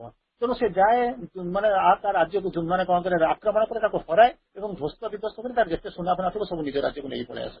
ଏନିୱେ ସେଟା ଚାଲିଥାଏ। ଗୋଟାଏ ଦିନ ମରୁଭୂମି ଭିତରେ ସେ କଣ କରୁଛି ନା ଆସୁଛି, ଧୂଳି ଝଡ଼ ହେଇଗଲା। ତାର ଯୋଉ ସୈନ୍ୟ ସମୁଦ୍ର କିଏ କୁଆଡେ ହଜିଗଲେ। ତେଣୁ ଇଏ ଯୋଉ ପାଣି ଇଏ ଏକୁଟିଆ ହେଇଗଲେ, ଆସୁଥିଲେ ଯୋଉ ପାଣି ଥିଲା ସିଏ କଣ କଲା ନା ସରିଗଲା ପରେ ସେ କଣ କରୁଛନ୍ତି, ଆସିକିରି ପହଞ୍ଚିଛନ୍ତି ଗୋଟେ ଜାଗାରେ ଠିଆ ହେଇଛନ୍ତି, ବାଟ ପାଉନାହାନ୍ତି, ଅନ୍ଧାର ହେଇଯାଉଛି, କିଛି ଦେଖିବାକୁ ନାହାନ୍ତି। ଏଇ ସମୟରେ ବସିକି ତାଙ୍କ ଭିତରେ କଣ କରୁଛନ୍ତି ନା ଡକା ପଶିଲାଣି, ଛାତିରେ ଛନକା ପଶିଲାଣି। ଏଇ ସମୟରେ ଦେଖୁଛନ୍ତି ଗୋଟେ ବେଦୁଇନ ସେଇପଟେ ଯାଉଛନ୍ତି, ବୃଦ୍ଧ ବେଦୁଇନ ଟାଇପ। ସେ ସେଠୁ କଣ କରୁଛନ୍ତି, ବେଦୁଇନ ତାକୁ କହୁଛନ୍ତି ଗୋଟେ କାମ କରିବା। ଇଏ ସବୁ ତାକୁ ଯାଇ ମାନେ ବିକଳ ହେଇକି କହୁଛନ୍ତି ମତେ ଉଦ୍ଧାର କର। ବେଦୁଇନ କହୁଛନ୍ତି ଠିକ ଅଛି, ମୁଁ ତତେ ନେଇକି ବାଟ ଦେଖେଇଦେବି। ତେଣୁ ତାକୁ ନେଇକି ବାଟ ଦେଖେଇ ଦଉଛନ୍ତି। ଗଲାବେଳକୁ ସେ ଯୋଉ ରାଜା ତାଙ୍କ ପାଖରେ ଯୋଉ ଧ୍ୱସ୍ତ ବିଧ୍ୱସ୍ତ କରିକି ଚୋରି କରି ଯୋଉ ଲୁଟପାଟ କରିକି ଯୋଉ ସୁନା ଆଣିଥିଲେ, ତାଙ୍କୁ ସେଠୁ କଣ କଲେ ନା ଦଉଛନ୍ତି, କହୁଛନ୍ତି ଦେଖ ତମେ ମତେ ବାଟ ଦେଖେଇଲ, ପାଣି ଦେଖେଇଦେଲ, ତେଣୁ ମୁଁ ତମକୁ କଣ ହଉଛି ଖୁସି ହେଇକି କିଛି ସୁନା ଦଉଛି। ସେଠୁ ସାଙ୍ଗେ ସାଙ୍ଗେ ସେ ଯୋଉ ବେଦୁଇନ ଟା ଭୁଲିଥିଲେ, ତୁ ଏପର୍ଯ୍ୟନ୍ତ କଣ ଜୀବନରୁ କିଛି ବୁଝିପାରିଲୁ ନାହିଁ। ଯଦି ସୁନାଟା ତତେ ଜୀବନରେ ବଞ୍ଚେଇ ଦେଇଥାନ୍ତା, ତାହେଲେ ତୁ ମୋ ଗୋଡତଳେ କାହିଁକି ପଡିଥାନ୍ତୁ ରାଜାଟା ହେଇକିରି, ପୁଣି ତୋତେ ପାଣି ତ ପାଇଁ କାହିଁକି ଭିକ ମାଗିଥାନ୍ତୁ। ଏକଥା ଶୁଣି ସାରିଲା ପରେ ରାଜା ହୁଏତ ଭାବିଲେ ଯେ ଏଇ ଯୋଉ ସୁବର୍ଣ୍ଣ ଯୁଗ କଥା କହୁଛି, ଯୋଉ ସୁନା କଥା କହୁଛି, ତାହା କେବେ କି କଣ କରିବ ନା ଜୀବନରେ ମତେ ଆନନ୍ଦ ଆଣିକି ଦେଇପାରିବନି କି ଜୀବନ ଆଣିକି ଫେରେଇ ଦେଇପାରିବ ନାହିଁ। ତେଣୁ ସେ ସବୁ ବୁଝିଗଲେ, ତାପରେ ଜୀବନର ଗୋଡ ବଦଳିଗଲା, ଗତି ବଦଳିଗଲା। ଆଉ ଗୋଟେ ଏକ୍ଜାମ୍ପଲ ଦଉଛି, ପୃଥିବୀର ସବୁଠାରୁ ଜଣେ ଧନୀ, ହୋପଫୁଲି ମତେ ଲାଗୁଛି ଫୋର୍ଡ ବୋଲିକିରି ବୋଧେ ଲାଗୁଛି, ମୁଁ ଆଇ ଏମ୍ ନଟ୍ ସିଓର, କିନ୍ତୁ ଫୋର୍ଡ ବୋଧେ ରବର୍ଟ ଫୋର୍ଡ ହେଇପାରନ୍ତି। ତେଣୁ ସିଏ କଣ କରନ୍ତି, ତାଙ୍କର ଗୋଟେ ସୁନାର ମାଇନିଂ ଥାଏ, ସିଏ ସବୁ ଗୋଟେ ଅଜଣା ଦ୍ୱୀପରେ ତାଙ୍କର ହୀରାର ସବୁ ଯାକ ସୁନା ହୀରା ସବୁ ଯାକ ଗଚ୍ଛିତ ହେଇକି ରହନ୍ତି। ତେଣୁ ସିଏ କଣ କରନ୍ତି, ତାଙ୍କ ପାଇଲଟକୁ ଧରିକି ତାଙ୍କ ଫ୍ଲାଇଟ୍ ରେ କଣ କରନ୍ତି, ସମୁଦ୍ର ଭିତରେ ଯାଇକି ଯାଆନ୍ତି, ସବୁ ପ୍ରାୟ ଯାଆନ୍ତି। ସେଠି ଯାଇକି ପାଇଲଟକୁ ବାହାରେ ରଖିଦେବେ, ଚାବି ଯାଇକି ଖୋଲିବେ, ଭିତରେ ସେ ଯୋଉ ସୁନା ଆଉ ହୀରାକୁ ଦେଖିବେ, ଖୁସି ହେବେ, କିଛି ସମୟ ପରେ ରହି ସାରିଲା ପରେ ଆସିବେ, ପୁଣି ତାଲା ପକେଇକି ଫେରି ଆସିବେ। ଗୋଟାଏ ଦିନ ତା ଭିତରେ ସବୁଦିନ ଏଇଭଳିଆ ଦିନ ହେଇଥାନ୍ତା, ତାହେଲେ ମୁଁ ଆପଣଙ୍କ ଷ୍ଟୋରି କାହିଁ କହିଥାନ୍ତି। ସମୟାର ଆଇସେସ୍ ଟୁ ବ୍ରେକ୍, ଗୁଡା କିନ୍ତୁ ବଦଳିବା ଆରମ୍ଭ କରିବ। ତେଣୁ ସେ କଣ କଲେ ନା, ହଠାତ୍ କଣ କରୁଛନ୍ତି, ଦିନେ ତା ଭିତରକୁ ଯାଇଛନ୍ତି, କିନ୍ତୁ ଅନଲକିଲି କଣ କରୁଛନ୍ତି ନା, ପାଣି ବୋତଲ ନେଇନାହାନ୍ତି, ଭିତରୁ ତାଲା ପକେଇ ଦେଇଛନ୍ତି। ବୁଲିକିରି ଖୁସି ହଉଛନ୍ତି, ଯୋଉ ଔଜଲ୍ୟ, ସୁନା ଆଉ ହୀରାର ଯୋଉ ଔଜଲ୍ୟ, ତାହାରି ଭିତରେ ଡୁବି ଯାଉଥିଲା ବେଳେ ତାଙ୍କୁ ପ୍ରବଳ ଶୋଷ ହଉଛି। ତାଙ୍କର ଯୋଉ ପାଇଲଟଟା ଥିଲା ସେ ଅନେକ ଦୂରରେ, କାରଣ କାଳେ ସେ ଦେଖିଦବ କଣ ଯିବ ବୋଲି ତାକୁ ଦୂରରେ ରଖିକି ଆସନ୍ତି, ପାଣି ସବୁ ତାରି ପାଖରେ ହେଲିକପ୍ଟର ଭିତରେ। ଏନିୱେ ସେ ସେଠୁ କଣ କଲେ ନା, ପାଣିକି ଖୋଜିବା ଆରମ୍ଭ କଲେ। ପାଣିକି ଖୋଜିବା ଆରମ୍ଭ କଲେ, ପାଣି ପାଖରେ ମିଳିଲାନି। ବିକଳ ହେଲେ, ଦହଳ ବିକଳ ହେଲେ, ପାଣି ନାହିଁ କି ପାଖରେ ପାଣି ନାହିଁ। ସେଠୁ କଣ କଲେ, ସେ ଜାଣିଲେ ମରିବା ଅବସ୍ଥା ଆସିକରି ପହଞ୍ଚି ଯାଉଛି। ସେତେବେଳେ ଯେତେବେଳେ ମରିଯାଉଛନ୍ତି, ସେତେବେଳେ ଗୋଟେ ଲାଇନ ଲେଖିଦେଇ ଗଲେ, ଯୋଉଟା କି ସେଇ ସମୟର ବା ଆଜି ପର୍ଯ୍ୟନ୍ତ ଇତିହାସର ଗୋଟେ ସ୍ୱର୍ଣ୍ଣାଭ ଅକ୍ଷର। ସେ ଲାଇନଟା ମୁଁ ଆପଣଙ୍କୁ କହୁଛି, ଶୁଣିଥାନ୍ତୁ। ଲେଖିଲେ, the world's richest is dying for a drop of water and thou art almighty। ଇଂରାଜୀ ସାହିତ୍ୟର ଇଏ ହଉଛି ଗୋଟେ ମାନେ ଯାହାକୁ କହନ୍ତି ଇତିହାସ ସୃଷ୍ଟି କଲା ଭଳି ଗୋଟେ ଅକ୍ଷର। ଇଏ ଲାଇନଟା କଣ କହିଲେ, ଆଉ ଥରେ ମୁଁ କହୁଛି, the world's richest is dying for a drop of water। ପୃଥିବୀର ସର୍ବଶ୍ରେଷ୍ଠ ଧନୀଟାଏ ପାଣି ଟୋପାଏ ନ ପାଇକିରି କଣ କରୁଛି ନା, ମରିଯାଉଛି। ହେ ଭଗବାନ, ତୁମେ ହଉଛ ଅଲମାଇଟି। ତେଣୁ ଏଇ ଶବ୍ଦଟା ଆଜି ପର୍ଯ୍ୟନ୍ତ କଣ କରୁଛି ନା, ଇତିହାସରେ ରହିଛି। ସମୟ ହେଇଯାଉଛି, ହାର୍ଡଲି ଆପଣଙ୍କ ପାଖରେ 5 ମିନିଟ୍ ଅଛି। ମୁଁ ଆପଣଙ୍କର ସ୍ୱର୍ଣ୍ଣାଭ ଯୋଉ ଇତିହାସ, ମୁଁ ତାକୁ କଣ କହୁଛି, ମୁଁ ଆପଣଙ୍କର 5-10 ଲାଇନ କହିବି, ବେଶୀ ବୁଝେଇବି ନାହିଁ, କାରଣ ଆପଣ ମାନେ ହୁଏତ ବହୁତ ସମୟ ହେଲା ବସିଲେଣି, ଆପଣଙ୍କର ଧୈର୍ଯ୍ୟ କେମିତି ଥିବ ମୁଁ ଜାଣିନି। କେବଳ ମୁଁ 8-10 ଲାଇନ କହୁଛି। ଶ୍ରୀ ଅରବିନ୍ଦ ଯୋଉ ଏପର୍ଯ୍ୟନ୍ତ ମୁଁ ଯାହା ବୁଝେଇଲି, 40-45 ମିନିଟ୍ ପର୍ଯ୍ୟନ୍ତ ମୁଁ ଆପଣଙ୍କୁ ଯାହା ବୁଝେଇଛି, ତାର ସାରାଂଶ, ସୁବର୍ଣ୍ଣ ଯୁଗ, ତାର ରୂପରେଖ କେମିତି ହବ, କିଏ ଆଣିବ, ତାକୁ ଶ୍ରୀ ଅରବିନ୍ଦ ଯୋଉ ଲେଖିଛନ୍ତି, ମୁଁ ଷ୍ଟ୍ରେଟ୍ ଆପଣଙ୍କୁ କୋଟ୍ କରୁଛି, ସେଇଠୁ ଆପଣ ବୁଝିଯିବେ କାହିଁକି ଶ୍ରୀ ଅରବିନ୍ଦ କଣ ହଉଛନ୍ତି creator of the golden age ଲେଖିଛନ୍ତି। ଭଲ କରି ଶୁଣନ୍ତୁ, ଭାବି ନିଅନ୍ତୁ। ମୁଁ 5 ମିନିଟ୍ ବର୍ତ୍ତମାନ କିଛି ଏପର୍ଯ୍ୟନ୍ତ କଣ ବୁଝୁଥିଲେ, ଯାହା କୋଉଟା କରୁଥିଲେ, ଏଇ 5 ମିନିଟ୍ ମୁଁ ଆପଣଙ୍କୁ ଯୋଉ କଥା କହୁଛି, ଆପଣ ଭାବନ୍ତୁ ମୁଁ ଏଠି ବସିଛି, କିଛି ମୁଁ ବୁଝି ନାହିଁ। ଗୋଟିଏ ଜିନିଷ ଧରି ନିଅନ୍ତୁ, ମୁଁ କିଛି ବୁଝୁନାହିଁ, କାରଣ ଏଇ ଯୋଉ ଏପର୍ଯ୍ୟନ୍ତ ମୁଁ ଯାହା ଆଲୋଚନା କରି ଆସିଲି, ସେଇ 8-10 ଲାଇନ ଭିତରେ ତାଠାରୁ ଅନେକ ଆଗକୁ ଯାଇଛନ୍ତି। ସବୁଠି ଲେଖିଲେ ସୁବର୍ଣ୍ଣ ଯୁଗ ଆସିବ, ସ୍ପିରିଚୁଆଲ ଟ୍ରାନ୍ସଫର୍ମେସନ, ପ୍ରୋଗ୍ରେସ, ପ୍ରସ୍ପରିଟି ସେ କଥା କହିଲେ। କିନ୍ତୁ ଏଥିରେ କହିଛନ୍ତି କେମିତି ସେ ଆସିକରି ପହଞ୍ଚିବ, ତାର ଯୁଗର ଆଲେଖ୍ୟ କଣ, କାହିଁକି ଆସିପାରୁନି, ଆଉ କଣ କଲେ ଆସିବ। ଅଜଣା ଲୋକଟାକୁ ଗୋଲ୍ଡେନ ଏଜ୍ ଟାକୁ ଦେଇଦେଲେ ସେ କଣ କରିବ, ଏଇ ସବୁ ବିଷୟରେ ମୁଁ କେବଳ 8-10 ଲାଇନ କେବଳ ଆପଣଙ୍କୁ କହିବି। ଖାଲି ଟିକେ ଶୁଣି ଦେଇକିରି ଯାଇଥାନ୍ତୁ, କାନରେ ପଡିଥାଉ, ବୁଝିବା ପାଇଁ ବିଶେଷ ଚେଷ୍ଟା କରିବା ଦରକାର ନାହିଁ, ଖାଲି ବୁଝନ୍ତୁ। କଣ କହିବା ଆରମ୍ଭ କଲେ, ଶ୍ରୀ ଅରବିନ୍ଦ କହିଲେ, ଭାରି ଇଏ ଲାଗିବ, ଟିକେ ମାନେ ନିଜକୁ ଟିକେ ଖାଲି କରିଦେଇକିରି ବୁଝନ୍ତୁ। ମାନେ ବହୁତ ସକ୍ ବି ଲାଗିବ ଯେ ମୁଁ ପ୍ରକୃତରେ କେମିତି କୋଉ ସ୍ତରରେ ଅଛି। ତାପରେ ମଧ୍ୟ ପ୍ରସ୍ତୁତି ମଧ୍ୟ ଆସିବ, ଅନ୍ତତଃ ମୁଁ ଚେଷ୍ଟା କରିବି ଯାହା ଗୋଟେ ଆସିକରି ପହଞ୍ଚିବ। ତେଣୁ ସେ 7-8 ଲାଇନ ପଢିବା। ଶ୍ରୀ ଅରବିନ୍ଦ କହିଲେ, not by swearing heaven's golden rain upon the intellect's hard and rocky surface। ଦିଟା ଲାଇନ ବୁଝନ୍ତୁ। ଇଣ୍ଟେଲେକ୍ଟ ମାନେ ଜାଣିଛନ୍ତି, ଇଣ୍ଟେଲେକ୍ଟର ସର୍ଫେସଟା ହଉଛି ହାର୍ଡ ଆଉ ରକି। ହାର୍ଡ ମାନେ ପଥୁରିଆ, କଠିନ, ଆଉ କଣ ହଉଛି ପଥୁରିଆ। ଯେମିତି ମନେ କରନ୍ତୁ ବର୍ଷା ଆସିଗଲା, ବର୍ତ୍ତମାନ ବର୍ଷା ଚାଲିଛି, ପ୍ରବଳ ବେଗରେ ବର୍ଷା ଆସୁଛି। ଯୋଉ ମାଟି ଗୁଡାକ ନୁହେଁ, ସିଏ କଣ କହୁଛି ଓଦା ହେଇଯାଉଛି, କାଦୁଅ ହେଇଯାଉଛି, ଫୁଲି ଯାଉଛି। କିନ୍ତୁ ପାହାଡ ଉପରେ, ପଥର ଉପରେ ବର୍ଷା ହେବାକୁ ତାର କଣ ପରିବର୍ତ୍ତନ ହଉଛି, କିଛି ହଉନାହିଁ। ଯେମିତି ଥିଲା ଯଥା ପୂର୍ବଂ ତଥା ପରମ୍। ତାକୁ ତାହେଲେ କହିବେ, ତାହେଲେ କଣ ବଦଳିବନି ନା? ହଁ ବଦଳିବ। ତାହେଲେ ଏଇ ଯୋଉ ଖାଲି ଯୋଉ ଫସଲ ହବ, ଖାଲି କଣ ସେଇ ଏଇ ସମତଳ ମାଟିରେ ହବ, ପାହାଡିଆ ମାଟିରେ ହବ ନା? ହଁ, ପୋଡୁ ଚାଷ ହଉଛି, ଆପଣଙ୍କର ସ୍ଲୋପି ଚାଷ ମଧ୍ୟ ହଉଛି, ସବୁ ହଉଛି। ହେଲା, ସେଠି ଯଦି ହଉଛି ତାହେଲେ କେମିତି ହବ? ତାହେଲେ ମୋର ଯୋଉ ହାର୍ଡ ଆଉ ରକ୍ଷି ସଫେଇଟା ବଦଳିବ ନା? ତାକୁ ବଦଳିବା ଦରକାର। ସେଠି ଯେମିତି କଟା ହେଇକିରି ପୋଡା ହେଇକିରି ଯେମିତି ସ୍ତର କରିକିରି ଯେମିତି ହଉଛି, ସେଇଭଳିଆ କଲେ ଯାଇକିରି ଆପଣ ସୁଧୁରିବେ। ହେଲେ କେମିତି କଣ ସୁଧୁରିବା ମତେ ବୁଝାଅ। ଶ୍ରୀ ଅରବିନ୍ଦ ମୁଁ ବୁଝଉନି, ଯାହା ଶ୍ରୀ ଅରବିନ୍ଦ ବୁଝଉଛନ୍ତି ମୁଁ ଆପଣଙ୍କୁ ତାକୁ କହୁଛି। ନଟ୍ ବାଇ ସ୍ୱେରିଂ, ଗେଲ କଲେ ବଦଳିବ ନାହିଁ। ସ୍ୱେରିଂ ମାନେ ପ୍ରବଳ ବେଗରେ ପିଟିବ, ବର୍ଷା ପିଟିବ।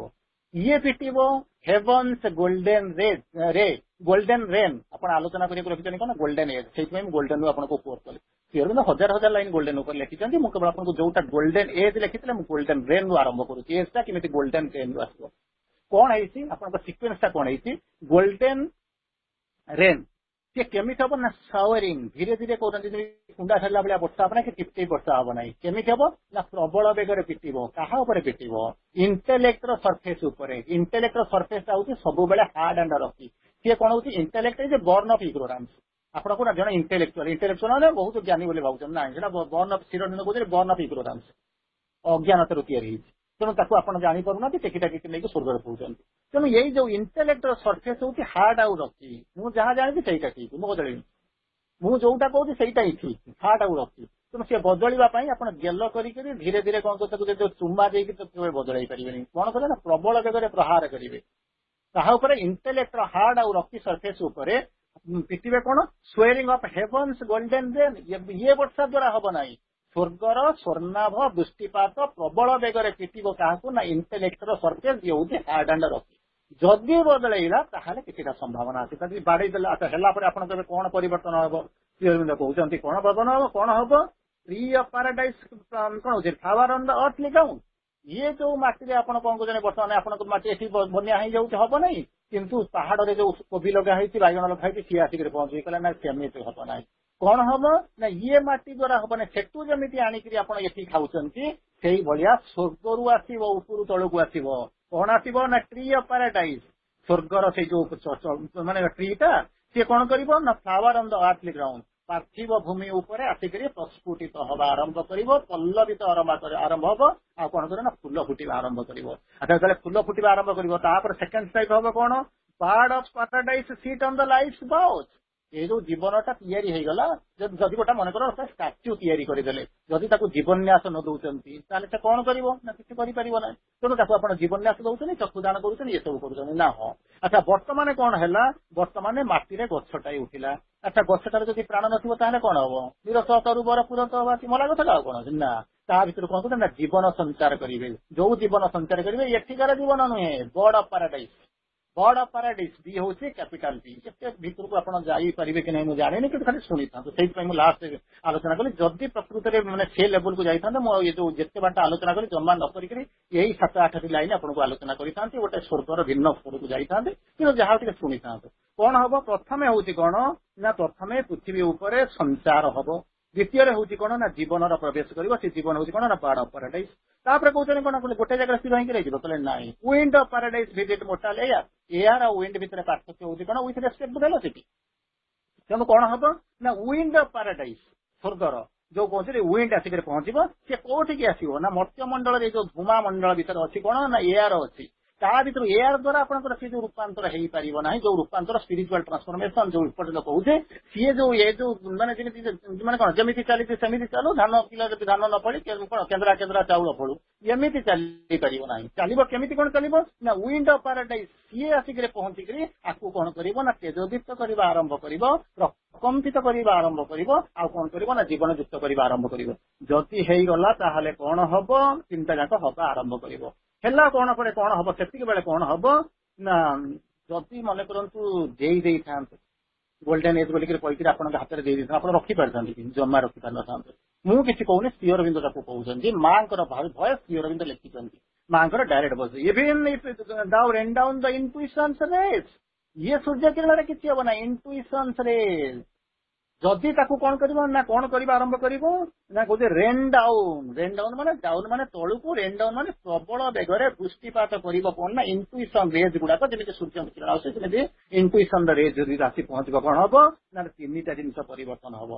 प्रथमटा हूँ कौन माइंड ऑफ जदि जदि तुम तुमको भूल भाल देदब ताले मनुष्य ताको ग्रहण करना कौन करमी गछर वर्षाटा लेख खंड थिला जमी खसी पड़ा आठटा थिला गली पड़ा नड़ियाटा थिला गली पड़ा सूर्यटा जमी अच्छी आम किरण पाऊँ चंद्र जमी अच्छी आम किरण पाऊँ से कौन करेंगे ना नेग्लेक्ट करवा आरंभ करेंगे ता भीतर को जीवे ना तेणु दियो ना कौन कहले मुझे कहूनी जहाँ श्री अरविंद लिखुनी माँ जहाँ कहते मुझे कहूँ कौन हम ना mind of man shall think it art's own gleam ऊपर थिला हबार थिला होगला तेणु किसी नुआ जिनस ना his spirit by spiritual ego sing जो आध्यात्मिक अहंकार भीतर आत्मा डूबीज and his soul dream shot in sainthood brilliant soul sainthood सन्यासर ब्रिलियंट सेल भितर कौन कर सोलटा कौन कर स्वप्न देखा आरंभ कर से बेले कौन कर भगवान तो ये आसवे ना रूपांतर तो हम ना ट्रांसफॉर्मेशन तो हब ना गोल्डन जुग कथा छाड़ी दिंतु से कौन हम only a bright shadow of God can come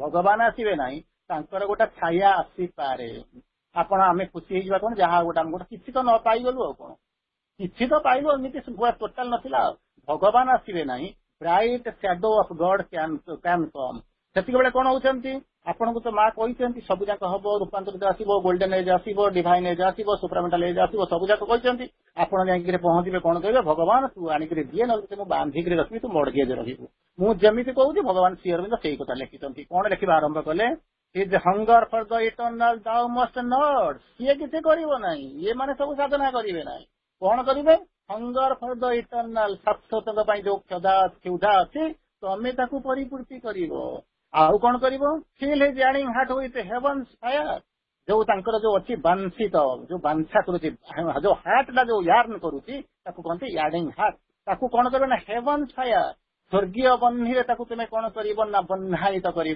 आलोकित कर तेजोदीप्त कर प्रज्वलित कर आरंभ कर आउ कौन कर bring God down to his mind body and life शरीर भीतर जीवन भीतर को भगवान को आनीब सी किसी करना कि एक्सेप्ट भी करना जमी कौन कर बहुत खुशी आप जाते 10,000 टका शाढ़ी गोटे किदेवी आ तू आणिक लक्षे कि लक्षे टकर सुना किदेवी किदेक पिंधुनु ना चोरी करके नहीं जाऊँगी कौन करेंगे ना लक्षरे रखिदेवी ठीक से भाया भगवान को आणिक देदेवे सी किसी कम लगे ना कि बुझीपार ना तार मूल्य भी बुझे ना से कौन कर bring God down into his body and life से कहते तू एपटे कहू तू सेपटे कहू आसब सब इे कहूँ या हम किसी व्यस्त हवा दरकार ना कहीं श्री अरविंद कहले creator of the golden age कहीं कहले से तो सी जापर अनेक जाइए ना तेणु कौन कहले one day I will return his hand in mine return माने कौन जी जाइए फेर जी आसुची से हूँ आगंतुक one day I will return मुझे फेरी आसवि हिज हैंड इन माइन भगवान हाथ मो हाथ उपर थी मुझे धरिक फेरुथी and thou shalt see the face of the absolute एपर्यंत तुम्हें परम को देखना परम को चिन्ह भगवान को चिन्हना जिते मो हाथ उपर से परम हाथ थी मुझे नहीं हसी हसी जो सहर्ष बदन में फेरी आसुथी जिते तुम दृष्टि पड़ मो हाथ भीतर भगवान हाथ अच्छी तुम्हें देख ये होती भगवान thou shalt see the face of the absolute से पर्यंत जहाँ को देखिए कहीं देखना कि मुझे तुमको देखई देवी चिन्हई देवी मो हाथ उपर जहाँ हाथ थी मुझे फेरुथी जान से होती परम तापर कहते कौन कौन कह आरंभ कर जदि नहीं आसलु आम देखीदेलु बर्तमान चिन्ह गलु कौन हुए पृथ्वी कौन परिवर्तन हम दैट इज गोल्डन एज कौन हम ना 3टा परिवर्तन हम जो गोल्डन एज कथा कहते 3टा परिवर्तन हम प्रथम कौन कही जहाँ कही 3टी लाइन एपर्यंत 50 मिनिट है जहाँ आपको कही 3टी लाइन भर से लिखाई कौन कहले मुझे आसवि हाथ उपर हाथ थी तुम्हें देख जहाँ को देख सी हूँ कौन आब्सोल्यूटर मुखश्री आनन लुचि लुचि देखी तुम्हें मोर आनन ये गीत सहित आपने परिचित थे तेणु कौन करे जब मुझे आसवि पृथ्वी में 3टा परिवर्तन हम प्रथम परिवर्तन कौन हम then shall the holy marriage be achieved प्रथम हम कौन ना से पवित्र मिलनर अयम आरंभ हम पवित्र विवाह बंधन अनुष्ठित हम then shall the holy marriage be achieved अच्छा जो बह हम तो सृष्टि तो हम नव सृष्टि हम ना हाँ आसवे ना नव सृष्टि कौ भाया नव सृष्टि हम then shall the divine family be born मो पिला आपण पिला ता पिला नुहे डिवाइन फैमिली बी बर्न प्रथम हूँ होली मैरेज सेकेंड हूँ सृष्टि पुणी बढ़ केमी क्रिएटर ना क्रिएटर तो गोल्डन एज एज कौन जड़े थी कि ना कौन करेंगे ना डिवाइन फैमिली बी बर्न अच्छा डिवाइन फैमिली बर्न हो गला कौन हम आमरी भाया जाकि किए कौटी जाकि क्रूज मिसाइल अटैक कर तो किए कौट जा माने राफेल मारिबा आरंभ करेंगे या कर ना there shall be light in and peace in all the world पृथ्वी में अनंत कोटी पृथ्वी अच्छी गोटे पृथ्वी में गोटे कोण आम ये बसीचु किंतु श्री अरविंद माँ कहते श्री अरविंद लिखुंट माँ कहते there shall be light and peace 2टा जिनस इन ऑल द वर्ल्ड अनंत कोटी असंख्य पृथ्वी भीतर 2टा जिनस राजत्व कर कौन प्रथम हूँ लाइट सेकेंड हूँ पीस से जिनस हूँ गोल्डन गोल्डन एज ये हूँ कौन एक जहाँ को कहती अघोषित कहानी अवर्णनीय कहानी अविश्वसनीय इनक्रेडिबल स्टोरी ये कर माँ तो क्या द्वारा करेंगे ये माँ को आनी बढ़ई माने अवतरई ना प्रभु तेणु जी कर जी नौ जी लिखिं जी कहते जी आप जाणिक देवे से होती स्रष्टा से होती सुवर्ण जुगर अम्लान स्रष्टा श्री अरविंद आलोचना को आम ये रखा समय अलमोस्ट 2-4 मिनिट आगू को चली सारे पुनर्बार भेटा वंदे मातरम समस्त को प्रणाम वंदे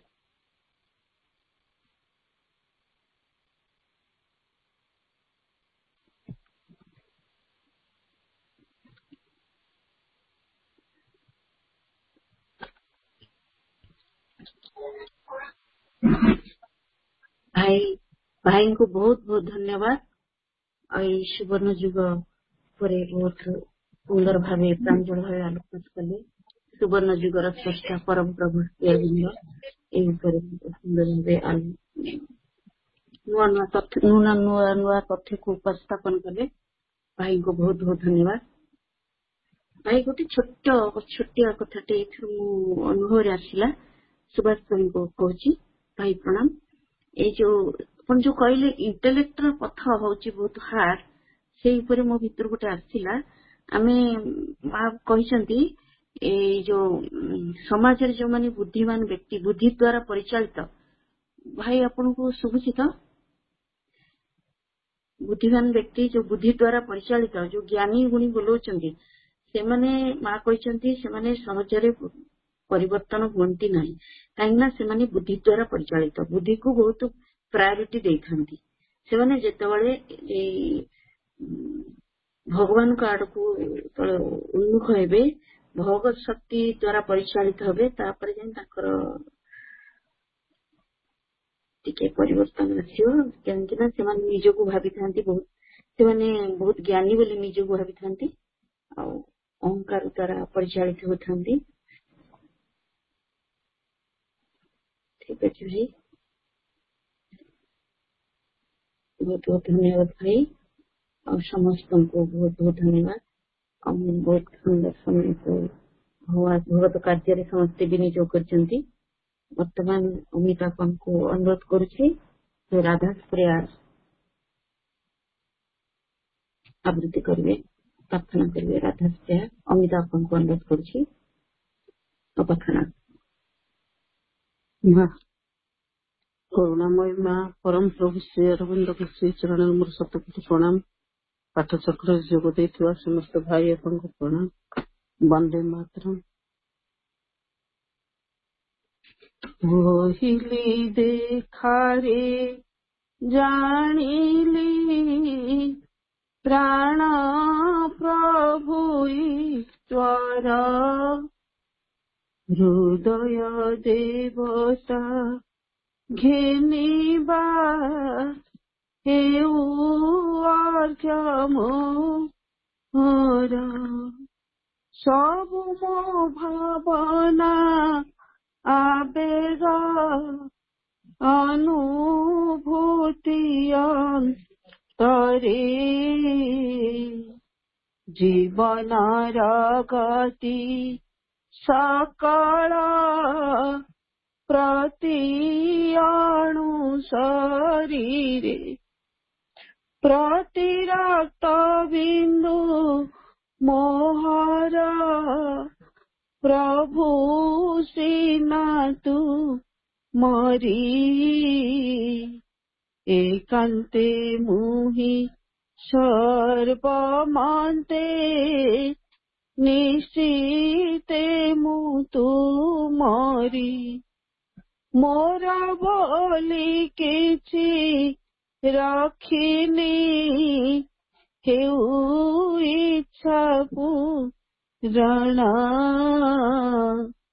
जहा बाछि देव मो पाई जीवन बा मरण सुख दुख भोग वेदना जहा सुमो पासे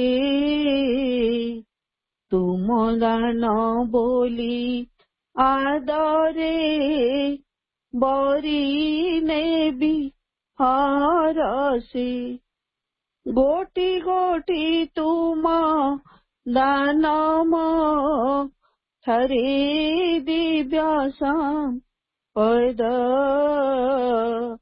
बोहि आनिब मो समीपे अपरूप आनंद अपरूप आनंद ओम आनंदमयी चैतन्यमयी सत्यमयी permit Om Anandamayi चैतन्यमयी सत्यमयी permit Om Shri Aurobindo Meera open my mind, my heart, my life to your light, your love, your power. In all things may I see the divine. Om Sri Mata Saranang Mama. Om Sri Aravinda Saranang Mama. Om Sri Mata Sri Aravinda Saranang Mama. परमोच्च प्रभु सत्य नित्य त्वामेव केवलं अनुवर्ता महे सत्यं अनुजीवाम केवलं हे परम प्रभु शाश्वत सत्य आमे माने केवल तुमर आज्ञाभव होई उठू एवं सत्यर विधान को आश्रय करी जीवन धारण करू supreme lord eternal truth let us obey thee alone and live according to truth सर्वे भवन्तु सुखिनः सर्वे सन्तु निरामया सर्वे भद्राणि पश्यन्तु मा कश्चित् दुःखभाग् भवेत् ॐ पूर्णमदः पूर्णमिदं पूर्णात् पूर्णमुदच्यते पूर्णस्य पूर्णमादाय पूर्णमेवावशिष्यते ॐ शान्ति शांति शांति ओम द्यौः शांति रन्तरिक्षं शांति पृथिवी शांति आपः शांति ऋषधयः शांति वनस्पतयः शांति विश्वे देवाः शांति ब्रह्म शांति सर्वं शांति शान्तिरेव शांति सामा शान्तिरेधि ओम शांति शांति शांति माँ।